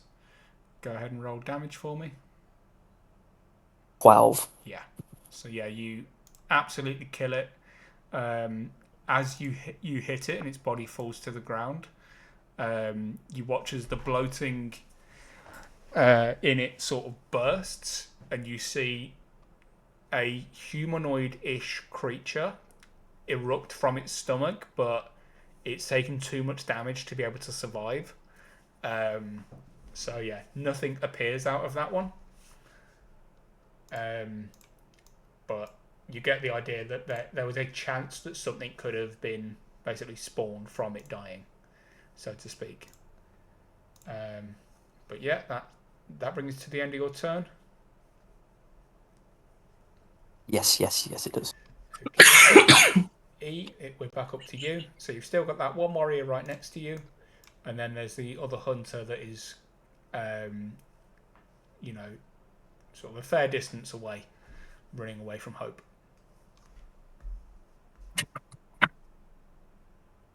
Warrior 5, Hunter 3. Okay, so I'm going to go for Warrior 5 first, because Hope's in the way. I don't want to risk throwing a dagger in the back of her head. So yeah, go for Warrior 3. Warrior 5. Sorry, Warrior 5. Yeah, this is the last one left anyway. So. With dagger, go for a nice gut stab. Oh, 14. 14 just misses. This is just going to piss me off, so with my other dagger, stab him in the head. Absolutely, go ahead and roll. Natural 1. Yes, they both miss. The first one, it manages to sort of catch your hand as you go to stab it, and then you try and thrust forward again, and it sort of just pushes you to the side. You stay where you are, but it sort of spins you around a little, and yeah, you're unable to land either of those hits. Flurry of blows. I was about to say, am I still able to access my bonus action? Yeah, as long as you've got focus points left. I've got 2. Yep. So I'll expend 1 focus point, go for Flurry of Blows. Yep. Let's go topple again by kicking him in the nuts. 18 plus 7, 25 to hit. That definitely hits. Go ahead and roll damage. 7. Yeah, that's just enough to finish it off. Oh, he's dead. Lovely. Lovely. Can I use my... How much distance have I got? Can I get anywhere near him? Hang on. You've got, isn't it? Because I can't throw anything at him. 10, 15, 20, 25. Yep. I'm going to literally make a little dart up to him. I've still got 1 attack with thing left, so yeah. I'll go for topple again and kick him in the bollocks. Dex save. If it's male. No, just got to roll to hit first. Yeah. 26. You kill it. Kill it with a kick to the bollocks. Yeah, you just killed 2 back to back with kicks to the balls. So I don't know what steel toe caps he's got on, but I definitely don't want to come up against her in real life. Yay, I've killed 7 today. Lovely. She had an internal goal to kill 6. I beat my goal. I'm happy. Nice. And you've done them in insane ways as well, like Yeah. double low blows and rock bottom. Then it is Hope. It is your turn, and there is just the 1 giant bloated hyena left. Okay, hang on. Yes. 5, 10, 15, 20, 25, 30. And that should definitely be within range. It absolutely is.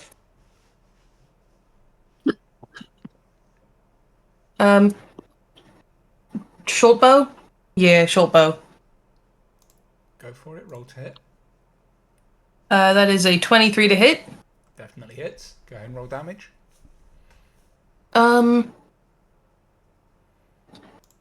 That will be... I'll let you have sneak attack, given where it is. It's currently being harassed by several allies, so... Oh, hell yeah. That'll be 8 acid damage from the dragon wing short bow. Okay. And instead of damage with sneak attack, I'm gonna do the fucking hex slinger again. Go Go for it. What's the effect it has? That is 3. The target has the frightened condition and must immediately take a reaction to move as far away as possible from where I am. Has it got a save against that, or it just takes it? It just takes it. Okay, that's absolutely fine. Oh. So as it runs away, Kronod, you're going to get an attack of opportunity. Yep. And because of Warcaster, I can choose Cast a spell. Yep. Yeah. What's the... Okay, no. I'll use Primal Savagery. No, Chill Touch. I'll use Chill Touch. Which... Is that a save? I think it is, isn't it? No. It's an No, attack is it roll. Attack roll. Cool, yeah. Go ahead and roll. 13. 13 just hits. And that'll be 14 necrotic damage. 14 necrotic, nice. So yeah, it takes a significant hit. It's just about hanging on. Well, I say it's just about hanging on. It's taken a fair bit of damage, but it's not too bad. But it's going to go 5, 10, 15, 20, 25, 30, 35, 40, 45, 50. So it's going to run into this corner. And that's the end. Well, that's its reaction to move away. Trooper, it is now your turn. I'm gonna shoot him Go for it. because he's still in range. Mm-hmm.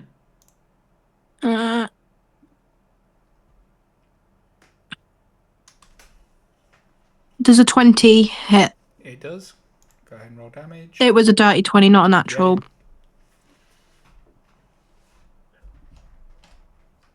And that's for 6 damage. Okay. Do you want to attack again? Because you get 2. Can I attack again? Do you get 2 attacks? I can't remember what we said. I don't think I do. No worries then. So bonus action in movement. Oh, there's no point in me doing anything else. I'll just end my turn. Lovely. Thank you. So now it is its turn. So it's still frightened, so there's nothing it can do. It stays there. Kronod, it's your turn again. Beautiful. I'm going to cast Toll the Dead, and it's a Wisdom saving throw of 15. Mm-hmm. That's one where it takes more damage when it's hurt, isn't it? Yes. Lovely. So yeah, that fails. I think it's... Yep, 2d12. Hang on.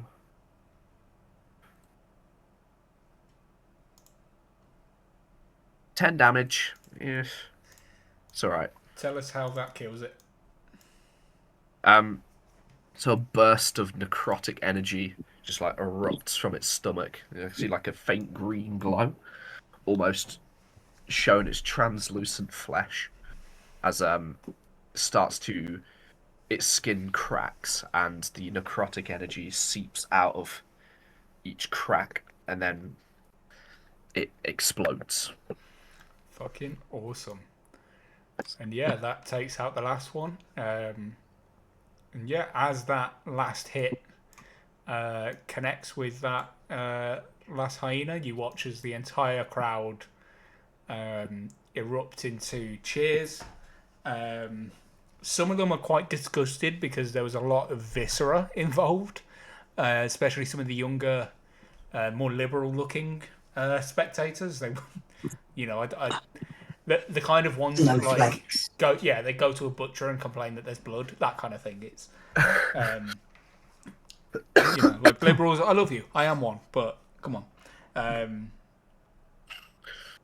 Yeah. But yeah, as the announcer cheers, leads the audience in a final cheer for you. As yeah, you are now ready to head back down into the underbelly. Anything anyone wants to do for showboating and anything like that? I'll do my usual showboat and run around. Yeah, that's fine. Yeah. I want to take a card from my deck of illusions and throw it to the ground. I'm going to ask you what. Just think of a card. Just pick a card, any card. As in standard playing card. Yeah, standard playing cards. 7 of clubs. Just pick any of them. 7 of clubs. It's so random. Where's the 7? Hang on. What is it? I don't. Oh, a 7 of clubs. I don't think even exists. Pick another card. 2 of spades. 2 of spades. Let's see.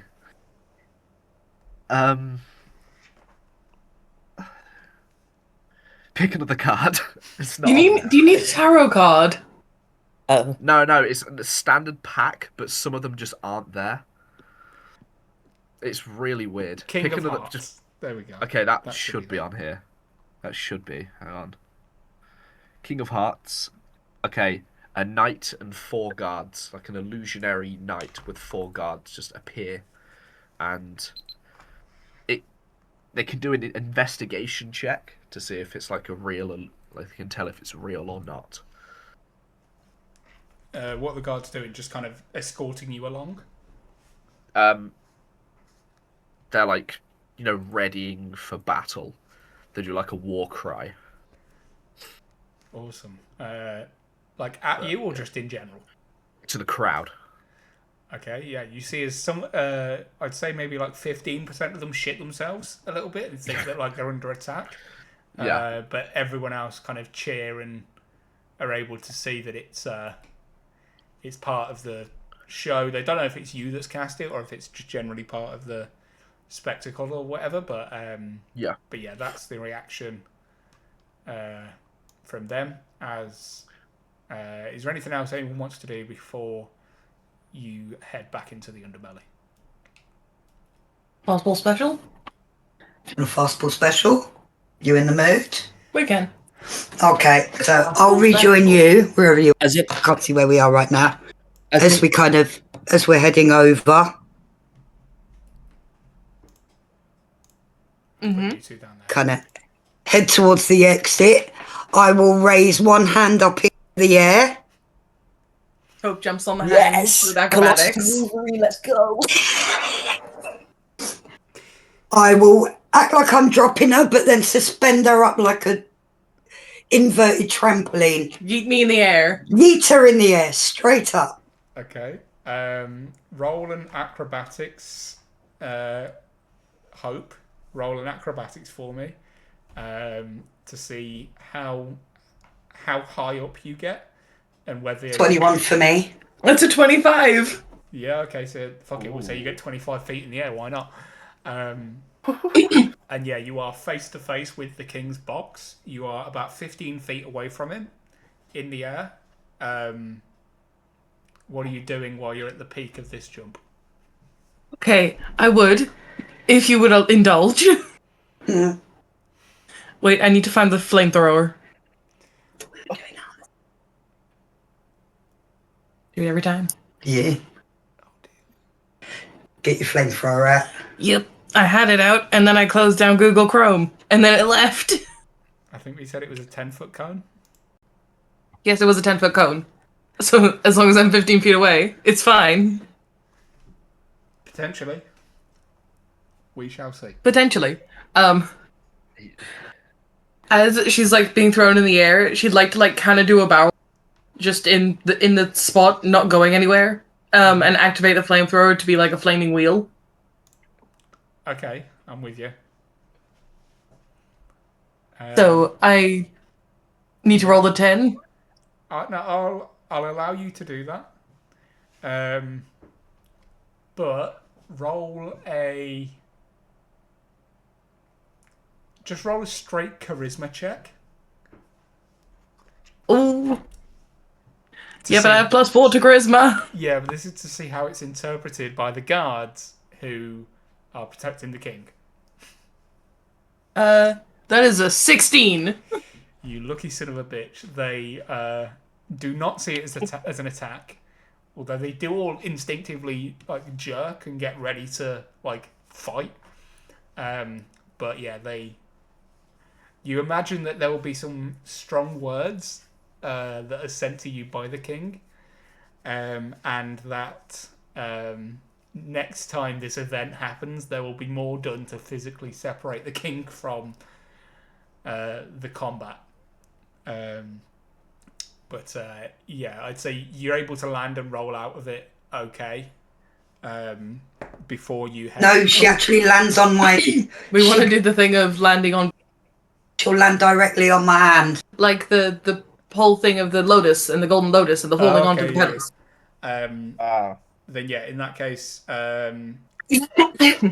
B, roll an athletics check, and then yeah, hope if you roll another acrobatics to see if you're able to land or crush her. That's a 26. Dirty 20 for me. Yep, you land it perfectly. It's like, can you make this check? And our dice are like, fucking go for it. You beautiful, sexy bitches. Sorry, I'm talking dirty to my dice. It's okay. For today, we'll just have the one, but next time there will be 3. Yeah, that's fine. Yeah, with that, then you're all escorted back down into the underbelly, back into your room, where you head in and you see there is a the servant from before that was sent to you from the king is waiting in the corner. On the table in the middle is a absolute feast that has been produced for you. Whatever food like is your favorite, you don't understand how they've got this information, but they've made each of you have like your perfect like death row meal kind of thing that has all been prepared. That's ominous. Yeah. With the same message from. By the way, I use death row meal as that kind of like if you could have your last meal, what would it be? That's what you're given. With Excuse me. Also the servant is holding a letter in one hand and a pouch in the other. And as you walk in, she hands the pouch to Hope and E, and inside contains 150 gold for you each. Ooh. That's even more ominous. That she then explains that this has been given to you from the crowd for such a strong and meaningful performance of doing a fiery cartwheel in front of the king and landing it perfectly. And the meal, as she reads the letter, the king has provided it. It has been created by the gourmand and blessed by several of his the wizards of the Cerberus Assembly and some of the other high powerful wizards. That it is a gift. And this meal, it will take you an hour to eat it. It works similarly to a hero's feast. The difference, however, is that this is the equivalent of a long rest. God bless. Thank you. I was just thinking, please be a long rest. Please be a long rest. Please. And that's where we will end this session for the day. So yeah, you have managed to get through round 2. Fucking just. Some of you were very close to dying there. But No. Back up to regular 38 HP. Yeah. So you all get to take a long rest now. We'll end this session there, and yeah, that's where we're at. So yeah, thank you again all for playing. Thank you all for watching at home. Not sure exactly when the next one's going to be. February's a bit of a busy month for me. It might end up being start of March. But yeah, again, thank you for enjoying. This will be up on my YouTube channel a week from today. Anyone got anything they want to plug? Any announcements? Anything like that you want to say before we close out? No, not this week. No, you not streaming? Not at the moment, no. No, fair enough. Caleb, you got anything you want to plug other than just your socials and stuff? No, just me in general. Yeah, so yeah, give him Everyone, I'm cool. give him a follow on social media. Caleb wants to be plugged. He self-identifies as cool, and wishes for me to plug him. But yeah, anyone else got anything you want to do? say before we go? No, all good. No, No? I'm good. Awesome. Then, yeah, thank you again for joining. Thank you for watching. And, yeah, we'll see you again next time. Tell your friends. See you later. Stream has ended. That was Thank great, you all Jake. so much. That was a great time. Thank you for inviting me. That was again. awesome. That was freaking great. Yeah. So glad And we got thanks to do everyone for something having next me time. again. It's all right. No worries. That was It was good. great. Yeah. I want to ask a question to Casey and E about the fastball special. Was that an X-Men reference that I was noticing? Of course. Yeah, buddy. Fuck yeah.